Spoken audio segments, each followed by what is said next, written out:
देखिए बेटा,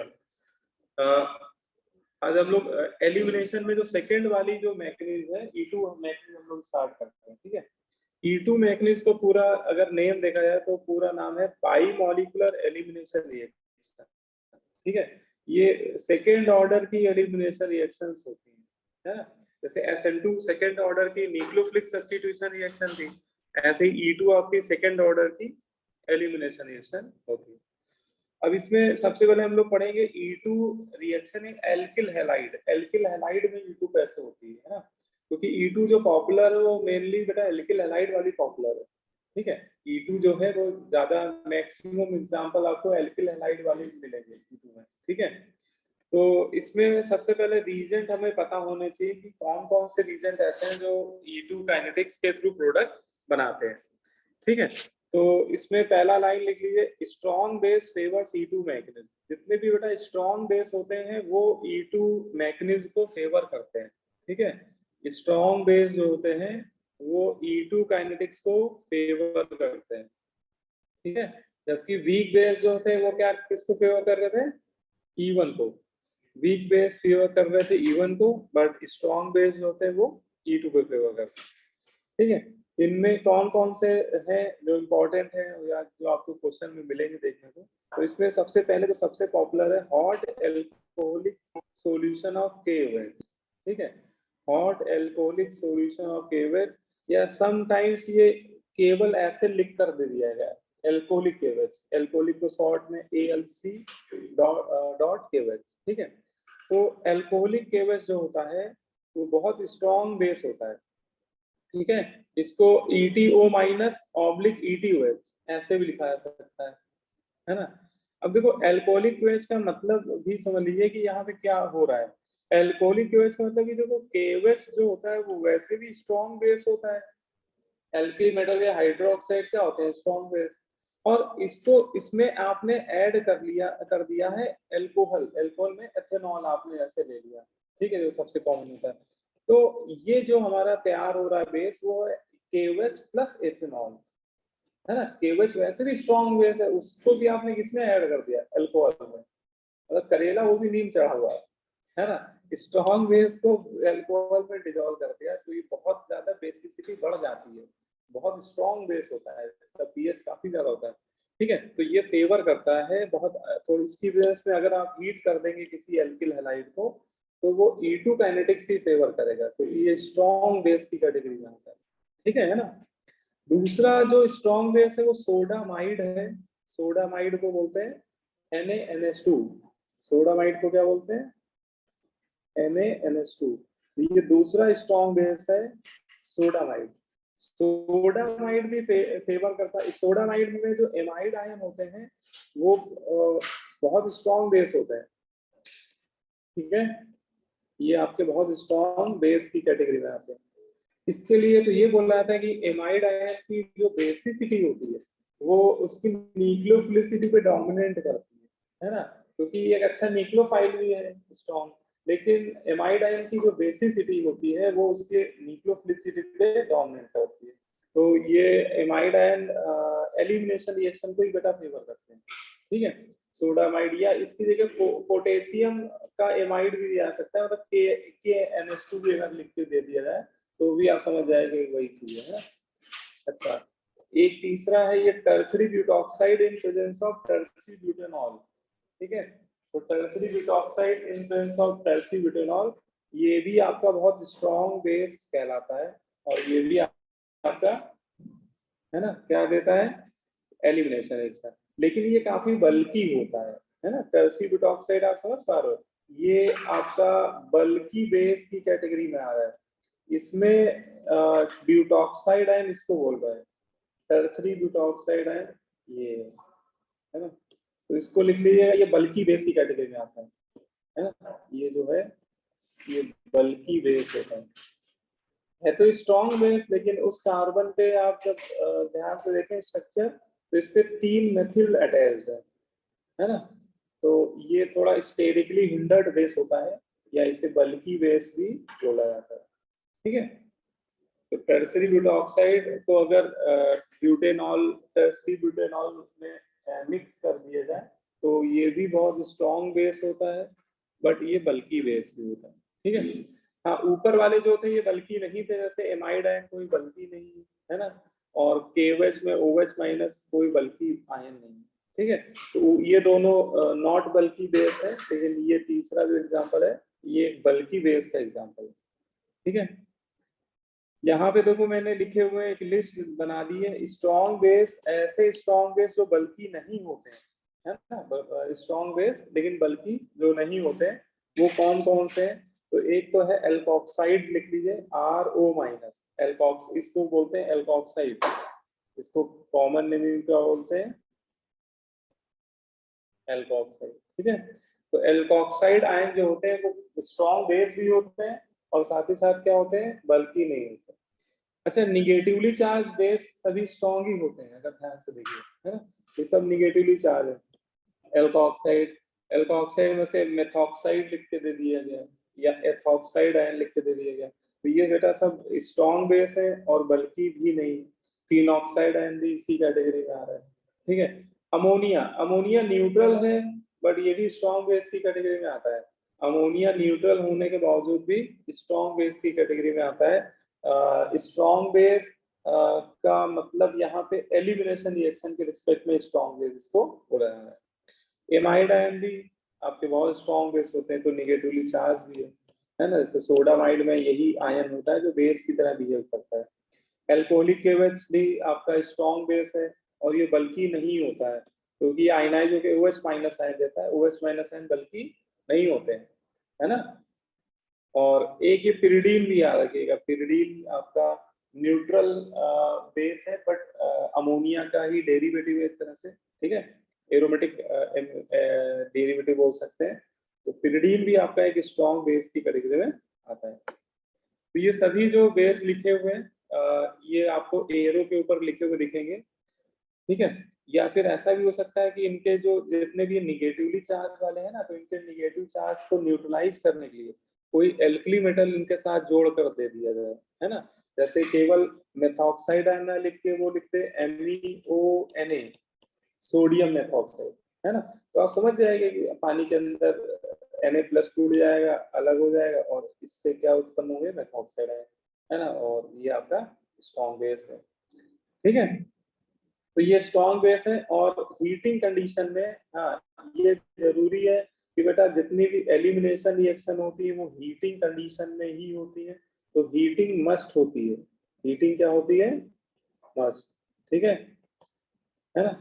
तो जब भी ये बेस लिखे जाए साथ में इनके हीटिंग भी कर रहा हो, क्वेश्चन में हीटिंग साइन भी लगा हो या कोई टेम्परेचर लिखा हो, तो समझ जाएगा वहां पर एलिमिनेशन होने के चांसेस होंगे, ठीक है ना, क्लियर। तो ये हमें बेसिक पता होगा। लेकिन ये जो बल्की बेस ये जो है ये बल्की नहीं है, और जो नॉट बल्की बेस होते हैं ना वो सैडजफ एल्कीन बनाते हैं एज ए मेजर एल्कीन, ठीक है। तो ये बात भी इसमें ऐड कर सकते हैं, ये जितने भी नॉट बल्की बेस है ना, या तो सभी स्ट्रॉन्ग बेस लेकिन ये बल्की नहीं है, और जब ये एलिमिनेशन कराएंगे तो आपका मेजर प्रोडक्ट सैडजफ एल्कीन बना देंगे, ठीक है। तो इस केस में ये लिख सकते हैं मेजर एल्कीन, जो मेजर एल्कीन बनेगी, मेजर एल्कीन कौन सी होगी,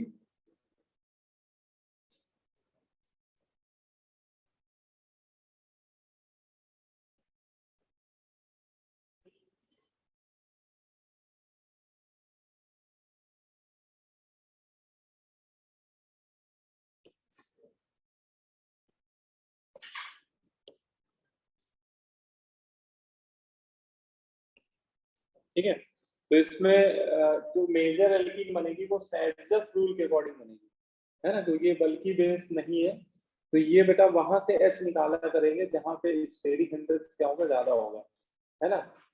या फिर आप ऐसे ही बोल सकते हैं, या वहां से H निकालेंगे जहाँ पे बीटा हाइड्रोजन क्या होंगे, कम होंगे। इसको आप ऐसे समझ सकते हो कि जिस कार्बन पे बीटा हाइड्रोजन कम है तो ऑब्वियस उसमें एल्किल ग्रुप ज्यादा लगे होंगे, है ना, तो वहां पे स्टेरिक हिंड्रेंस क्या होगा, ज्यादा है। और ये बल्कि होते नहीं है, ये छोटे छोटे होते हैं टुन्ने मुन्ने, तो ये जाके घुस के आसानी से जहाँ पे स्टेरिक हिंड्रेंस होता भी है ना वहां का भी H निकाल लेते हैं, ठीक है ना। इसलिए सेडजफ वेल्किन सेडजफ रूल फॉलो होता हुआ दिखता है, ठीक है, क्लियर। तो ये बल्कि नहीं है, इस वजह से ऐसा आपको मिलेगा। अब देखो उसकी मैकेनिज्म पे आते हैं कि भाई E2 काइनेटिक्स की मैकेनिज्म क्या होती है। ठीक है, मेन चीज तो बेटा मैकेनिज्म। अब जैसे मान लो कि एग्जांपल लिया हुआ है मैंने 2 क्लोरोब्यूटेन। ठीक है, 2 क्लोरोब्यूटेन, ब्यूटेन के सेकंड कार्बन पे क्लोरीन लगा हुआ है ना, और इसका रिएक्शन एल्कोहलिक केवल से कराया जा रहा है और हीट किया जा रहा है। तो इसमें E2 एलिमिनेशन ही होगा, और E2 एलिमिनेशन भी सेडजफ रूल के अकॉर्डिंग होगा। सेडजफ रूल ये बोल रहेगा यहाँ पे कि जिस कार्बन से हेलोजन या लीविंग ग्रुप अटैच है उसको तो अल्फा कार्बन बोल देंगे, और उसके अड़ोस पड़ोस वाले ये दोनों होंगे बीटा कार्बन। ठीक है, अब वो जो एल्कोहलिक बेस में OH माइनस है, ये बल्कि बेस नहीं है ना, मतलब नॉट बल्कि बेस है, तो वो ये वहां से H निकालना प्रेफर करेगा जहां पे स्टेरिक हिंड्रेंस क्या ज्यादा हो। जैसे इस कार्बन पे हिंड्रेंस ज्यादा है क्योंकि इस पे एक मेथिल लगा हुआ है और एक ये ग्रुप लगा हुआ है, और एक पॉसिबिलिटी की वो यहाँ से H निकाले लेकिन यहाँ पे हिंड्रेंस कम है। ठीक है, तो जो बल्कि बेस नहीं होते वो वहां से H निकालते हैं जहाँ पे हिंड्रेंस ज्यादा होता है। या इसे सेडजफ ने थोड़ा और सिंपल वर्ड्स में बोल दिया कि सेडजफ एल्कीन जब भी बनती है तो वहां पे बेस उस carbon beta carbon gas remove करता है जहां पर hydrogen beta hydrogen laser number में होते हैं, है ना। तो यहाँ पे 2 ही बीटा हाइड्रोजन है, यहाँ पे 3 है। ठीक है, तो यहाँ पे अगर सेडजफ एल्कीन की बात करेंगे तो ये बेस इसी का H निकालेगा। ठीक है, और इसका H निकलेगा, इसका Cl, तो यहाँ डबल बॉन्ड आएगा बीच में। तो अगर प्रोडक्ट बनाएंगे तो डायरेक्ट आपका क्या बन जाएगा, ब्यूटेटुईन बन जाएगा। प्रोडक्ट आपका क्या बन जाएगा, ब्यूटू। ठीक है, ये आपका मेजर एल्कीन बनेगी, या इसे आप सेडजफ एल्कीन भी हो सकते हैं। ठीक है ना। तो ये तो मैंने अभी प्रोडक्ट लिख दिया, लेकिन इसकी डिटेल मैकेनिज्म अगर बात करें कि E2 काइनेटिक्स जो यहाँ पर हो रही है ना, क्योंकि E2 इसलिए हो रही है क्योंकि स्ट्रॉन्ग बेस है ना, ये कैसा बेस है, स्ट्रॉन्ग बेस है, तो ये प्रेफर करेगा E2 काइनेटिक्स के थ्रू प्रोडक्ट बनाना। तो देखो E2 में क्या होता है, मैकेनिज्म इसकी समझ लीजिए। E2 में पहले बेस जो होता है KOH, वो आयनाइज होगा आपका K प्लस OH माइनस, क्योंकि ये बेस अल्कोहल के अंदर पड़ा हुआ है, और अल्कोहल कैसा सॉल्वेंट है, पोलर प्रोटिक सॉल्वेंट है। तो पोलर सॉल्वेंट में KOH क्या हो जाएगा, आयनाइज जाएगा। पोलर सॉल्वेंट का अच्छा खासा डाइपोल मोमेंट होता है ना, तो उसमें वो क्या होगा, आयनाइज जाएगा K प्लस OH माइनस। अब जो OH माइनस होते हैं वो क्या करते हैं, बीटा कार्बन के हाइड्रोजन का रिमूवल कराते हैं। मतलब वो क्या करेंगे, बीटा कार्बन का जो हाइड्रोजन होगा, जैसे ये आपका बीटा कार्बन है, ये इसको रिमूव कराएंगे। ठीक है, अब जब वो इसका रिमूवल कराते हैं, ठीक है, तो OH जो होता है वो बीटा हाइड्रोजन के बैक साइड से अटैक करता है। ठीक है, बीटा हाइड्रोजन की जो ओरिएंटेशन है ना उसके पीछे से अटैक करेगा, और एक साथ यहाँ पर देखिए 3 बॉन्ड का मूवमेंट होगा। कौन कौन से, देखो एक तो ये जो बीटा हाइड्रोजन को जब ये कैप्चर कर रहा होगा, ये H को H प्लस करके मतलब निकाल रहा होगा, है ना, तो ये जो सिग्मा इलेक्ट्रॉन है ये इधर मूव कर रहे हैं, ये अल्फा और बीटा कार्बन के मिड में आ रहे हैं, ये अल्फा कार्बन ये बीटा कार्बन इसके बीच में कूद रहे होंगे। ठीक है, और साइमल्टेनियसली ये क्लोराइड आयन लीविंग ग्रुप निकल रहा होगा। ये तीनों पॉइंट, तीनों जो स्टेप है ये साइमल्टेनियसली होते हैं, है ना, मतलब इसमें कोई टाइम लैग नहीं होता है, कोई सिग्निफिकेंट टाइम लैग नहीं होता है। तो बोला जाता है कि E2 काइनेटिक्स में ये OH माइनस जैसे बीटा हाइड्रोजन को कैप्चर कर रहा है, वैसे साथ ही साथ इसका जो सिग्मा इलेक्ट्रॉन है, बीटा कार्बन और बीटा हाइड्रोजन का जो सिग्मा इलेक्ट्रॉन है, ये मूव करता है towards alpha beta position, alpha carbon और बीटा कार्बन के बीच में मूव करता है, और इसके जो ये इलेक्ट्रॉन है हेलोजन जो आपका लीविंग ग्रुप है वो लीव आउट कर रहा होता है। ये तीनों, है ना, प्रोसेस एक साथ होता है, बस यहाँ पे ट्रांजिशन स्टेट बन पा रही होती है ना। देखो इसके आगे क्या होता है, कोई इंटरमीडिएट E2 में बेटा कोई इंटरमीडिएट नहीं बनता है, E2 काइनेटिक्स में कोई इंटरमीडिएट नहीं बनता है, यहाँ पे बस एक ट्रांजिशन स्टेट बना के आपको दिखा देनी है। ठीक है, कि देखिए उसमें दिखा दीजिएगा कि ये बॉन्ड टूट रहा है, ठीक है, जो बॉन्ड ब्रेक हो रहा है उसको मैं रेड कलर से दिखा दे रहा हूँ, और जो बॉन्ड बन रहा है उसको मैं ब्लू कलर से दिखा रहा हूँ, ठीक है। तो हाइड्रोजन को लेके भाग रहा है कौन, OH माइनस बेस, ठीक है, तो उसका बॉन्ड मैंने दिखा दिया रेड कलर से, ठीक है।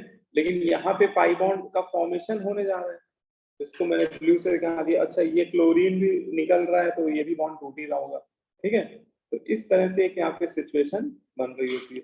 हाँ, OH माइनस इसके साथ बॉन्ड बनाने जा रहा हूँ, ब्लू, ठीक है।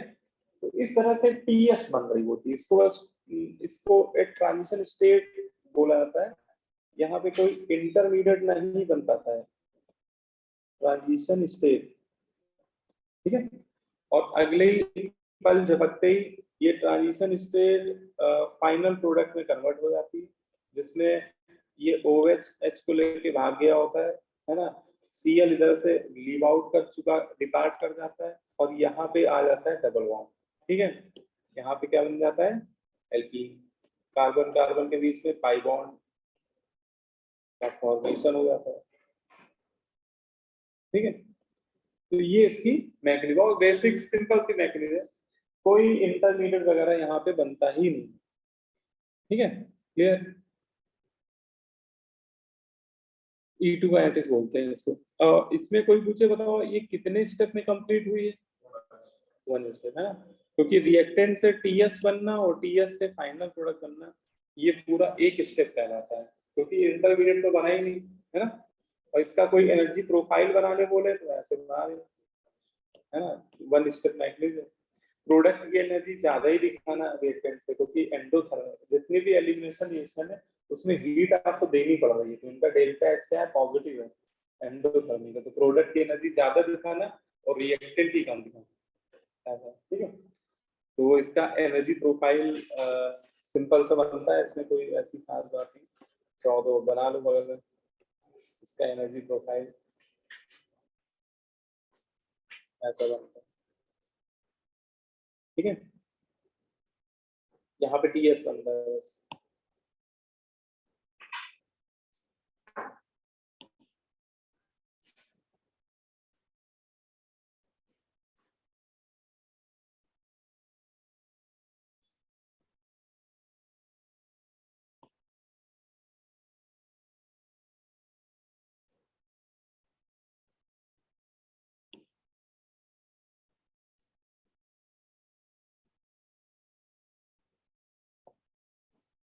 ठीक है, तो इस तरह से हम इसको एक्सप्लेन कर सकते हैं। तो ये इसमें जो बेसिक मैकेनिज्म है वो ये बनती है इसमें, ठीक है। अच्छा, इसमें एक पॉसिबिलिटी और है, अगर इस बात को भी गौर किया जाए कि आप कह सकते हो कि सर ये वाला बीटा कार्बन से अगर H निकाल, बेस क्या करता कि यहाँ से H निकालता, इसके सिग्मा इलेक्ट्रॉन इधर आते और ये Cl निकल जाता, तो इसमें एक एल्कीन और बन रही होती, ब्यूट 1ene, ठीक है। लेकिन वो आपकी माइनर प्रोडक्ट बनता है ना, क्यों, रीजन क्या है, हाइपर।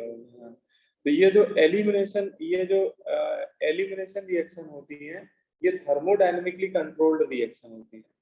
थर्मोडायनेमिक कंट्रोल रिएक्शन में क्या होता है कि जो प्रोडक्ट होता है, प्रोडक्ट की स्टेबिलिटी पे डिपेंड करता है कि कौन सा प्रोडक्ट मेजर बनेगा या किस प्रोडक्ट की यील्ड ज्यादा होगी, है ना। तो जैसे यहाँ पे एक पॉसिबिलिटी हमें और नजर आ रही है कि आप सबसे टर्मिनल वाले बीटा कार्बन से H निकाल लें तो ब्यूट 1ene भी बनता है, लेकिन ब्यूट 1 एल्कीन की स्टेबिलिटी अगर देखेंगे तो इसके केवल 2 हाइपर कॉन्जुगेट स्ट्रक्चर बन रहे होंगे, है ना। और ब्यूट 2ene के टोटल 3 3 6 अल्फा हाइड्रोजन है ना इसके सराउंडिंग में, तो ये एल्कीन ज्यादा स्टेबल है ना, तो इसका बनना मोर फेवरेबल है, ठीक है। तो इसमें ये डिसाइड करता है प्रोडक्ट की स्टेबिलिटी, तो है ना, ये इसकी मैकेनिज्म लिखी हुई है। इन जनरल इसको ऐसे लिख दिया था कि बेस को लिख दिया B-, अटैक कर रहा है बीटा कार्बन के हाइड्रोजन पे, इसको रिमूव करा रहा है, इसके सिग्मा इलेक्ट्रॉन इधर मूव कर रहे हैं अल्फा बीटा कार्बन के बीच में, और हेलोजन आपका लीव आउट कर रहा है। तो एक ये इस तरह की ट्रांजिशन स्टेट बनती हुई दिखाई दे रही है, और अगले स्टेप में वो कार्बन कार्बन के बीच में क्या आ गया, डबल बॉन्ड, और X माइनस आपका जो लीविंग ग्रुप था वो लीव आउट कर गया, ठीक है, और बेस H के साथ बाई प्रोडक्ट बना लिया, ठीक है ना। नॉर्मली वो वाटर ही हुआ करेगा, जैसे KOH के केस पे तो वो OH माइनस तो H प्लस मिलके वाटर बन जाएगा, ठीक है। तो बिल्कुल बेसिक सी मैकेनिज्म, इसी को बोलते हैं E2 मैकेनिज्म, क्लियर है ना।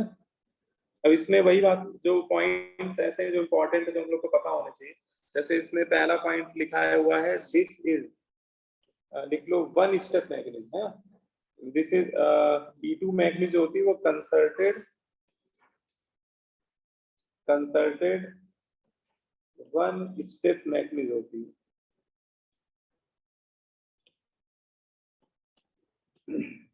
है ना। E2 जो होती है वो कंसर्टेड वन स्टेप मैकेनिज्म होती है, ठीक है।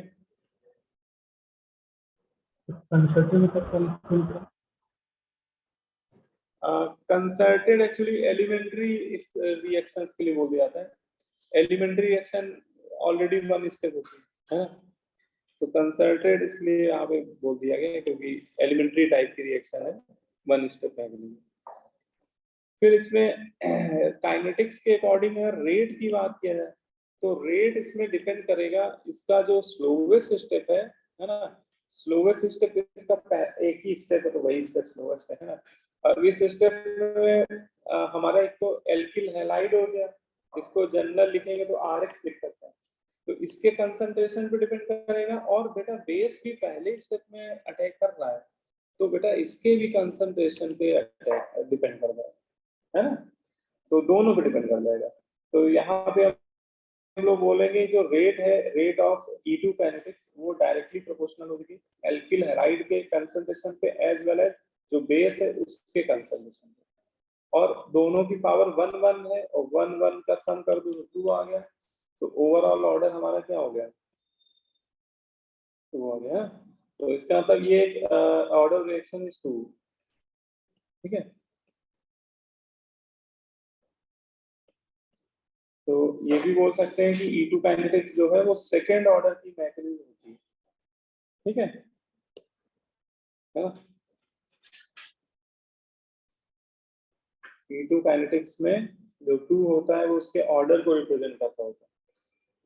फिर तीसरा चौथा पॉइंट क्या कह रहा है, देखिए no carbocation form as a reactive intermediate बेटा, तो ये बिल्कुल सही कह रहा है कि इसमें इस E2 काइनेटिक्स में कोई कार्बोकेटाइन नहीं बन रहा, जबकि E1 में कार्बोकेटाइन बनता था, है ना।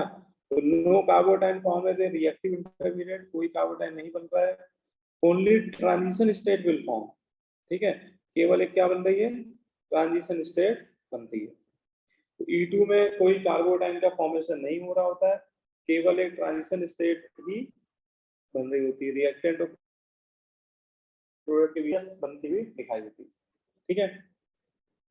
फिर नेक्स्ट पॉइंट है rearrangement is dash dash dash possible, not possible, है ना। जब कार्बोटाइन बन ही नहीं रहा है तो रीअरेंजमेंट कहाँ से होगा, है ना। तो रीअरेंजमेंट तो तभी होता है जब कार्बोटाइन बनता है, तो हम लोग बोल सकते हैं कि ईटो काइनेटिक्स में रीअरेंजमेंट पॉसिबल ही नहीं, ठीक है। अगला पॉइंट क्या है, fifth point, in E2 beta hydrogen is eliminated, ठीक है। E2 में क्या होता है, बीटा कार्बन का जो हाइड्रोजन होता है वो एलिमिनेट हो रहा होता है, ठीक है, उसी को बेस बेस जो है वो लेकर निकल रहा होता है, और hence it is called beta elimination. इसीलिए इस जो E2 काइनेटिक्स होती है इसको बीटा एलिमिनेशन भी बोला जाता है, ठीक है। बीटा एलिमिनेशन या अल्फा बीटा एलिमिनेशन भी लिख सकते हो, क्योंकि अल्फा से हेलोजन निकल रहा होता है और बीटा से हाइड्रोजन निकल रहा होता है, ठीक है। तो ये भी इसमें बोला जाता है कि E2 काइनेटिक्स में बेस जो होता है वो बीटा कार्बन के हाइड्रोजन को एलिमिनेट कर रहा होता है, बीटा हाइड्रोजन रिमूव हो रहा होता है, इस वजह से इसे बीटा एलिमिनेशन का भी नाम दे दिया जाता है, ठीक है। अगला पॉइंट है स्ट्रॉन्ग बेस फेवर्स E2, तो ये बात हम लोग शुरुआत में डिस्कस कर चुके थे, बेस जितना ज्यादा स्ट्रॉन्ग होगा तो वो कार्बोकैटायन बनने का मौका नहीं देगा। ठीक है, बेस अगर बहुत स्ट्रांग होगा तो वो कार्बोकैटायन बनने का मौका नहीं देगा, मतलब वो इतना वेट नहीं करेगा कि पहले कार्बोकैटायन बन जाए फिर अटैक करे। वो कार्बोकैटायन बनने ही नहीं देगा, पहले ही एच निकालेगा और तो है ना साइमल्टेनियसली हाइड्रोजन को निकाल के डबल बॉन्ड का फॉर्मेशन कर देगा। तो बेस इसीलिए बोलते हैं स्ट्रॉन्ग बेस जो होते हैं फेवर करते हैं E2 काइनेटिक्स को। ठीक है, फिर इसमें आता है रेट ऑफ E2 मैकेनिज्म, मतलब E2 रिएक्शन का जो रेट होता है वो किस पे डिपेंड करता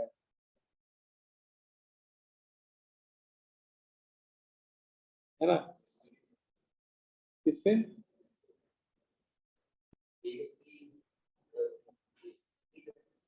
हाँ, बेस की वजह से बिल्कुल सही। ये ऐसे ये मतलब जो पॉइंट लिख रहा है ये मान के चलें कि बेस सेम है, एल्किल हैलाइड बदल रहे हैं और लीविंग ग्रुप भी सेम है, आर अलग अलग है। हाँ, डिग्री पे डिपेंड करे तो वहां पे ये डिपेंड, देखो यहाँ पे बोलते हैं कि रेट ऑफ E2 डिपेंड करता है, यहाँ पे कोई इंटरमीडिएट तो बन नहीं रहा है, तो यहाँ पे E2 रिएक्शन का रेट ट्रांजिशन स्टेट की स्टेबिलिटी पे डिपेंड करेगा कि ट्रांजिशन स्टेट कितनी ज्यादा स्टेबल बन रही है ना। रेट ऑफ E2 का increase depend on stability of TS, stability of TS transition state की स्टेबिलिटी पे डिपेंड करेगा। ठीक है, और अब ये कैसे पता लगाएं कि ट्रांजिशन स्टेट कौन ज्यादा स्टेबल है? तो ट्रांजिशन स्टेट जो होता है उसमें पार्शियल डबल बॉन्ड बन रहा होता है, अगर ध्यान से देखो तो ट्रांजिशन स्टेट में जो बॉन्ड बन रहा होता है वो पार्शियल डबल बॉन्ड होता है ना, बाकी तो ये सब बॉन्ड टूट ही रहे हैं, है ना। तो कहीं ना कहीं वो डबल बॉन्ड की स्टेबिलिटी पे डिपेंड करता है, क्योंकि ये जो नया बॉन्ड बन रहा है ये जितना ज्यादा स्टेबल बॉन्ड बन रहा होगा, ये डबल बॉन्ड मतलब ये एल्कीन जितनी ज्यादा स्टेबल होगी उतना इसके बनने की पॉसिबिलिटी क्या होगी, बढ़ जाएगी, उतनी आसानी से वो डबल बॉन्ड बनेगा या उसका बनना उतना ज्यादा फेवरेबल होगा। ठीक है, तो यहाँ पे ट्रांजिशन स्टेट की स्टेबिलिटी डिपेंड करती है स्टेबिलिटी ऑफ डबल बॉन्ड, है ना, या स्टेबिलिटी ऑफ एल्कीन लिख लीजिए। ठीक है, तो यहाँ पे लिख लिए अगली लाइन में स्टेबिलिटी ऑफ ट्रांजिशन स्टेट किस पे डिपेंड करती है, स्टेबिलिटी ऑफ एल्कीन। अच्छा, एल्कीन की स्टेबिलिटी किस पे डिपेंड कर जाती है? हाँ, अच्छा, एक चीज ये ध्यान रखना कि हम लोग ज्यादातर यही बोल देते हैं कि एल्कीन की स्टेबिलिटी हाइपर कॉन्जुगेट डिपेंड करती है, लेकिन मान लो अगर कोई डबल बॉन्ड जो आया है आपका, है ना, उसके पड़ोस में कोई दूसरा डबल बॉन्ड हो तो उसके साथ वो लपक झपक करने लगेगा, मतलब रेजोनेंस में इन्वॉल्व हो जाएगा। और एक ऐसा एग्जाम्पल है जिसमें डबल बॉन्ड के लेफ्ट राइट कोई दूसरा डबल बॉन्ड नहीं है तो वो रेजोनेंस में नहीं इन्वॉल्व होगा, वो फिर अल्फा हाइड्रोजन के हाइपर कॉन्जुगेटिव स्ट्रक्चर से क्या होगा, स्टेबलाइज। तो किसको होगा कि रेजोनेंस से स्टेबलाइज डबल बॉन्ड है ना ज्यादा स्टेबल होगा, इसलिए आप उसको ऐसे लिखो कि पहले प्रायोरिटी आप दीजिएगा रेजोनेंस, है ना, देख लीजिएगा कि जो डबल बॉन्ड आ रहा है उसके दाएं बाएं लेफ्ट राइट ऐसा कोई दूसरा डबल बॉन्ड तो नहीं है जिसके साथ वो रेजोनेंस स्टेबलाइज हो रहा हो, वो एल्कीन बहुत ज्यादा स्टेबल होगी अगर ऐसा बन रहा है, ऐसा सीन दिखना जा रहा हो। लेकिन कई बार ऐसा नहीं दिखेगा तो फिर उस केस में आप क्या देखेंगे, हाइपर कॉन्जुगेशन। ठीक है, तो इसको इस तरह से लिखें तो कभी कंफ्यूजन नहीं होगी, क्योंकि कई बार हम लोग डायरेक्ट हाइपर कॉन्जुगेशन देखने लगते हो, पता लगा वहां रेजोनेंस हो रहा हो। ठीक है, ये चीज थोड़ी इंपॉर्टेंट है। फिर बाकी अगर E2 का रेट लिखे तो टर्सरी एल्किल हैलाइड से जो एल्कीन बनेगी उसमें वैसे भी एल्किल सेम हो तो 7 वाला पॉइंट तो सब चेक करने का एल्किल सेम है। किस वाले में, इस वाले पॉइंट में? Yes sir. हाँ, क्या क्वेश्चन क्या पूछ रहे हो बेटा? तो ये वाला तो कब चेक करना है सर, जब एल्किल अरे डिफरेंट हो? ये पॉइंट तब चेक करना है जब आर अलग हो, मतलब एल्किल जो एल्किल हैलाइड का एल्किल ग्रुप है वो डिफर कर रहा हो, है ना, ये लिख लीजिएगा। ई कब चेक करना है, इफ आर इज डिफरेंट, ठीक है। अगर एल्किल का आर ही अलग अलग हो तब ये चीज चेक करें, ठीक है। अच्छा, तो इसमें डिग्री से भी रिलेट कर सकते हो कि जितनी ज्यादा डिग्री का एल्किल हैलाइड होगा, ठीक है, उससे जब एल्कीन बन रही होगी ना, तो उसमें वैसे भी जितने ज्यादा डिग्री होगी इसका मतलब उस कार्बन पे एल्किल ग्रुप ज्यादा जुड़े होंगे, है ना, तो उसके हाइपर कॉन्जुगेटेड स्ट्रक्चर क्या होंगे, ज्यादा बनेंगे, ठीक है। तो टर्सरी एल्किल हैलाइड का रेट सबसे ज्यादा आया करेगा अगर केवल डिग्री के पॉइंट ऑफ व्यू से बात करें, ठीक है। और फिर 2 डिग्री, फिर 1 डिग्री, है ना। इसमें मान के चलने की कोई रेजोनेंस जैसा सीन नहीं है ना, नहीं तो ये बात गलत भी हो सकती है। ये मान के चलने की एल्किल में पहले से कोई डबल बॉन्ड नहीं है, ठीक है। तो उस केस में तो ठीक है, 2 डिग्री 3 डिग्री का रेट सबसे ज्यादा होगा टर्सरी एल्किलाइड का, फिर सेकेंडरी का, और फिर प्राइमरी का, ठीक है। हाँ, सर T2 अगर kinetics में के लिए। नंबर ऑफ पॉसिबल एल्कीन बतानी हो तो 2 बनेंगी ना? नहीं, तो ऑलवेज तो नहीं बनेगी, डिपेंड करेगा कि आर का स्ट्रक्चर कैसा है। यस सर, सर माइनर को इंक्लूड करेंगे ना अगर पॉसिबल एल्कीन पूछेंगे तो? हाँ, उसमें माइनर को बिल्कुल काउंट करना पड़ेगा। अगर पॉसिबल एल्कीन बोल रहा है ना तो माइनर वाले को काउंट करके बताना पड़ेगा, ठीक है। वो तो इस वाले एग्जांपल में 2 बन रही थी, है ना, इस वाले एग्जांपल में 2 बन रही थी, लेकिन ऐसा कोई जरूरी नहीं कि हमेशा ही 2 बने। वो आर का स्ट्रक्चर अगर चेंज होगा तो 2 से ज्यादा भी बन सकते, ठीक है ना। क्लियर, यहाँ तक 7 पॉइंट तक क्लियर हो गए, ठीक है। अब इसमें ये भी 7, ये भी 7, अरे चलो सही, आप लोग सही कर लीजिएगा। इसमें 8 पॉइंट क्या कह रहा है, 8 पॉइंट भी काम का है। 8 पॉइंट कह रहा है, इन E2 मैग्नीज Saytzeff and Hofmann alkene both form, है ना। E2 काइनेटिक्स में देखो 2 तरह की एल्कीन बन रही होंगी, है ना। एक एल्कीन सैडजेफ एल्कीन होगी, एक हॉफमैन एल्कीन होगी, और दोनों ही बन रही होंगी, ऐसा नहीं कि कोई एक बन रही होगी। लेकिन मेजर एल्कीन जो होती है, but major alkene depends on nature of base, ठीक है। तो ये कई बार डिपेंड कर जाता है कि मेजर एल्कीन है वो बेस के नेचर पे डिपेंड कर जाता है कि बेस कैसा है, ठीक है। अब यहाँ पे 2 केस बनते हैं। एक केस में बोल रहे हैं कि बेस अगर हमारा बल्की बेस है ना, बेस कैसा है, बहुत सूमो टाइप का है, बहुत बल्की बेस है, मतलब स्टेरिकली हिंडर्ड बेस को बल्की बेस बोलते हैं, तो बेटा वहां पे हमेशा हॉफमैन एल्कीन मेजर बनेगी। वहां पे कौन सी एल्कीन मेजर बनेगी, हॉफमैन एल्कीन। अच्छा, हॉफमैन एल्कीन आप कहोगे सर ये कौन सी एल्कीन है सर, तो हॉफमैन भैया सैडजेफ भैया के विरोधी थे, है ना। इन्होंने ये बताया कि जब बेस बहुत बल्की होता है तो बेस वहां से एच चुराना पसंद करता है जहां पे स्टेरिक हिंड्रेंस कम हो, वो उस कार्बन बीटा कार्बन का एच निकालता है जहां हिंड्रेंस कम हो, और जहां से जब वो कम हिंडर्ड वाले बीटा कार्बन से एच निकालता है तो जो एल्कीन बन रही होती है उसी को हॉफमैन एल्कीन बोल देते हैं, या इस रूल को हॉफमैन रूल भी बोला जाता है ना। क्योंकि सैडजेफ भैया बोल रहे थे जहां पे बीटा हाइड्रोजन कम होंगे वहां से एच निकलेगा, ठीक है, और हॉफमैन उल्टा बोलेंगे जहां पे बीटा हाइड्रोजन ज्यादा होंगे नंबर में, है ना, तो ऑब्वियस वहां स्टेरिक हिंड्रेंस कम होगा, तो वहां से जब बेस निकालेगा एच तो हॉफमैन एल्कीन। लेकिन ये हॉफमैन एल्कीन तभी बनती है जब बेस बहुत क्या होता है, बल्की होता है। अभी कुछ आपको एग्जांपल बताएंगे बल्की बेस के, जिससे आपको याद रहेगी ये बेस बल्की होते हैं, तो कुछ ही हैं। और नॉर्मल बेस या नॉट बल्की बेस अभी तो लिस्ट हम लोगों ने पढ़ी थी, है ना, जैसे एल्कोक्साइड आयन हो गए, methoxide, ethoxide, ammonia, amide ion, alcoholic acid, pyridine, तो ये सब बल्की नहीं होते हैं। और ये अगर होंगे तो हमेशा कौन सी एल्कीन बनाएंगे, सैडजेफ एल्कीन है। ये बल्कि नहीं है इसलिए यहाँ पर कौन सी एल्कीन बनेगी, सैडजेफ एल्कीन। फिर वो उस बीटा कार्बन से एच निकालेंगे जहां हाइड्रोजन का नंबर क्या हो, कम है। ये यहाँ पे थोड़ा सा ध्यान रखना। E2 मैग्नीज में दोनों तरह की एल्कीन बना करेंगी, ठीक है, लेकिन मेजर एल्कीन या जो बेटर यील्ड के साथ एल्कीन बन रहेगी वो डिपेंड करेगा कि बेस का नेचर कैसा है। तो देख लीजिएगा, बेस अगर बल्कि है तो बेटा मेजर एल्कीन हॉफमैन एल्कीन को बताइएगा, और अगर बेस नॉर्मल है मतलब बल्कि नहीं है तो सैडजेफ एल्कीन आपको, ठीक है। तो ये इसमें पॉइंट जो है वो काम का है। अब इसको देखो नीचे एग्जांपल से समझाया गया है ना, देखो लिखा गया फॉर्मेशन ऑफ हॉफमैन प्रोडक्ट।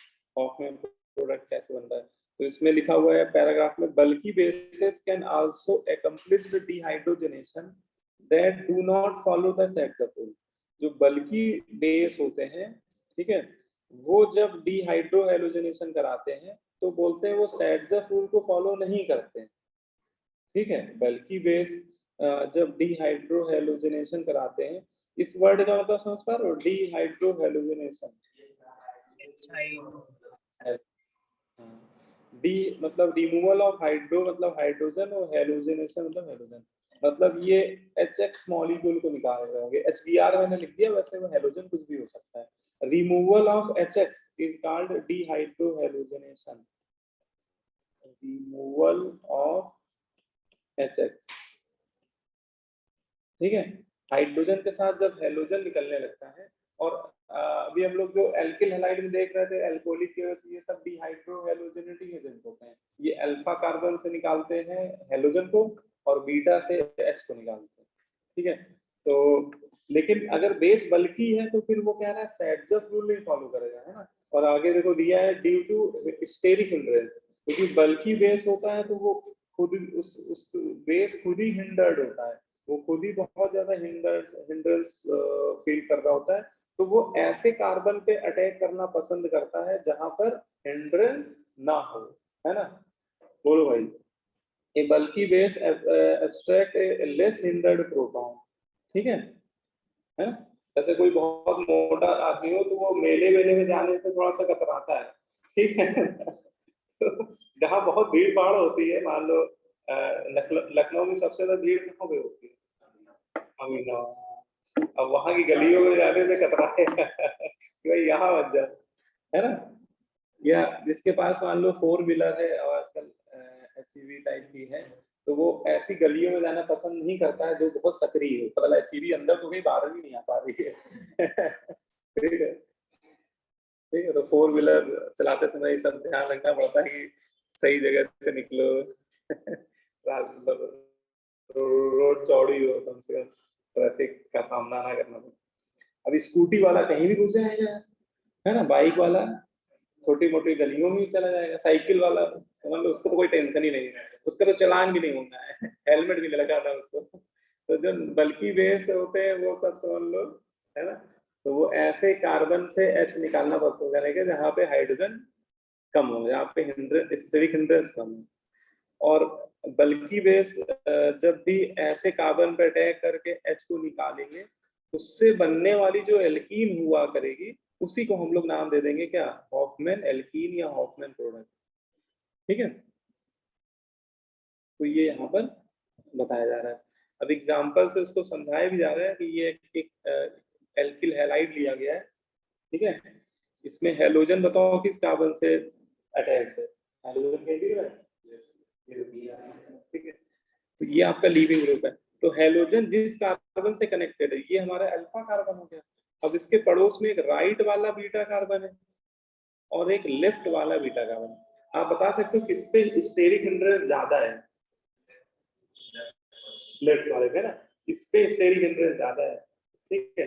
और ये राइट वाले पे स्टेरिक हिंड्रेंस कम है, ठीक है। अब देखो निकल तो दोनों हाइड्रोजन सकते हैं, ऐसा नहीं है, निकल तो दोनों हाइड्रोजन सकते हैं, लेकिन अब ये बेस के नेचर पे डिपेंड करेगा कि बेस हमारा कैसा है। जरा देखो बेस कौन है, तो बेस है एथॉक्साइड आयन, और एथॉक्साइड आयन बल्कि बेस की कैटेगरी में नहीं आता है, ये नॉर्मल बेस की कैटेगरी में आता है, ये नॉट बल्कि होता है ना।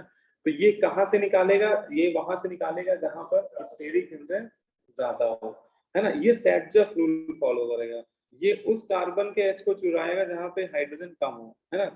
तो ये इधर वाले H को चुराएगा और इसको लेके भागेगा, ठीक है। और अगर इसको लेके भागेगा तो ये इधर घूमेगा और ये वाली जो एल्कीन बनेगी ये मेजर बन रही है ना। देखो उसने बताया कि सेट जब प्रोडक्ट बन रहा है 71% बन रहा है, ठीक है। हाँ, साथ ही में उसने ये भी बताया कि कुछ परसेंट में हॉफमैन प्रोडक्ट भी बन रहा है, मतलब ऐसा नहीं कि वो 100% इधर के निकाल रहा है, कुछ इधर से भी निकाल के भागेगा, लेकिन यील्ड वाइज देखा जाए तो मेजर प्रोडक्ट हमारा सेट जैसा, क्योंकि बेस हमारा बल्कि नहीं था इसलिए ऐसा हुआ, ठीक है। तो बेस हमारा बल्कि नहीं था, इस वजह से सेटजफ एल्कीन मेजर प्रोडक्ट बन गया, है ना, क्लियर। अब इसी के नीचे रिएक्टेंट तो वही ले लिया उसने, लेकिन यहाँ बेस का चेहरा बदल गया है। बेस आप ये देख रहे हैं, ये आपका टर्सरी ब्यूटॉक्साइड आयन ले लिया उसने। अगर आप ध्यान से देखो, ये बेस जो लिया है ये टी ब्यूटॉक्साइड आयन है, टर्सरी ब्यूटॉक्साइड। और टर्सरी ब्यूटॉक्साइड आयन क्या होता है, ये आपका बल्कि बेस होता है ना। तो ये वहां से H निकालना पसंद करेगा जहां स्टेरिक हिंड्रेंस कम हो, और स्टेरिक हिंड्रेंस वहां कम होगा जहां पर बीटा हाइड्रोजन ज्यादा हो, है ना। तो वो बेटा यहाँ से निकाल लेगा इससे। तो इस केस में पाई बॉन्ड इधर आ जाएगा, ब्यूट 1 इन बनने लगेगी, और ये जो ब्यूट 1 इन बन रही, इसकी यील्ड देखिए 72% बन रही। तो ये आपकी बन गई यहाँ हॉफमैन प्रोडक्ट, है ना। और हॉफमैन प्रोडक्ट यहाँ पे मेजर प्रोडक्ट बन रहा है। यहाँ भी सेटजफ एल्कीन बन रही है लेकिन उसकी यील्ड कम, ठीक है। तो E2 काइनेटिक्स में ये थोड़ा सा ध्यान रखने वाली बात है कि दो तरह की एल्कीन बन रही होती है ना। नॉर्मली दो तरह की एल्कीन बनती है, सेटजफ और हॉफमैन। अब ये डिपेंड करता है कि बेस का नेचर कैसा है, उस पे प्रोडक्ट की यील्ड डिपेंड कर जाती है। अगर बेस बल्कि है तो हॉफमैन एल्कीन मेजर प्रोडक्ट बना करेंगे, और अगर बेस बल्कि नहीं है तो सेटजफ एल्कीन, ठीक है। इसको समझ लीजिए, ये वाले पॉइंट बड़े इंपॉर्टेंट है, क्योंकि क्वेश्चन में ये चीज देखनी होगी आपको।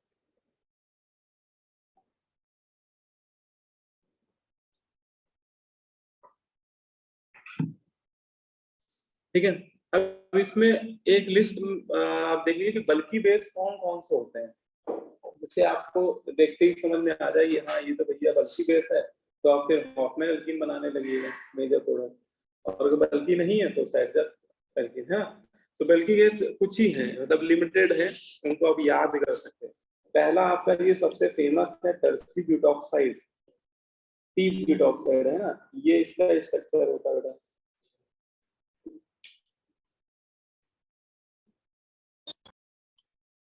ये आपका टर्सरी ब्यूटॉक्साइड है ना। ये यहाँ पे मेथिल आप लगाना चाहो लगा लीजिएगा, एमी, ठीक है। तो चलो लगा ही देता हूँ। तो टर्सरी ब्यूटॉक्साइड आयन एक बल्कि बेस की कैटेगरी में आता है, और जब भी ये बेस आपको लेकर रिएक्शन कराया जाए तो समझ जाएगा कि हॉफमैन एल्कीन मेजर प्रोडक्ट बनेगी वहां पर, ठीक है। दूसरा कौन सा, ट्राई एथिल एमीन। अच्छा, तो एमीन, एमीन के साथ 3 एथिल ग्रुप लगा दिए, है ना। ट्राई एथिल एमीन मतलब नाइट्रोजन से 3 एथिल ग्रुप आप अटैच करा दिए,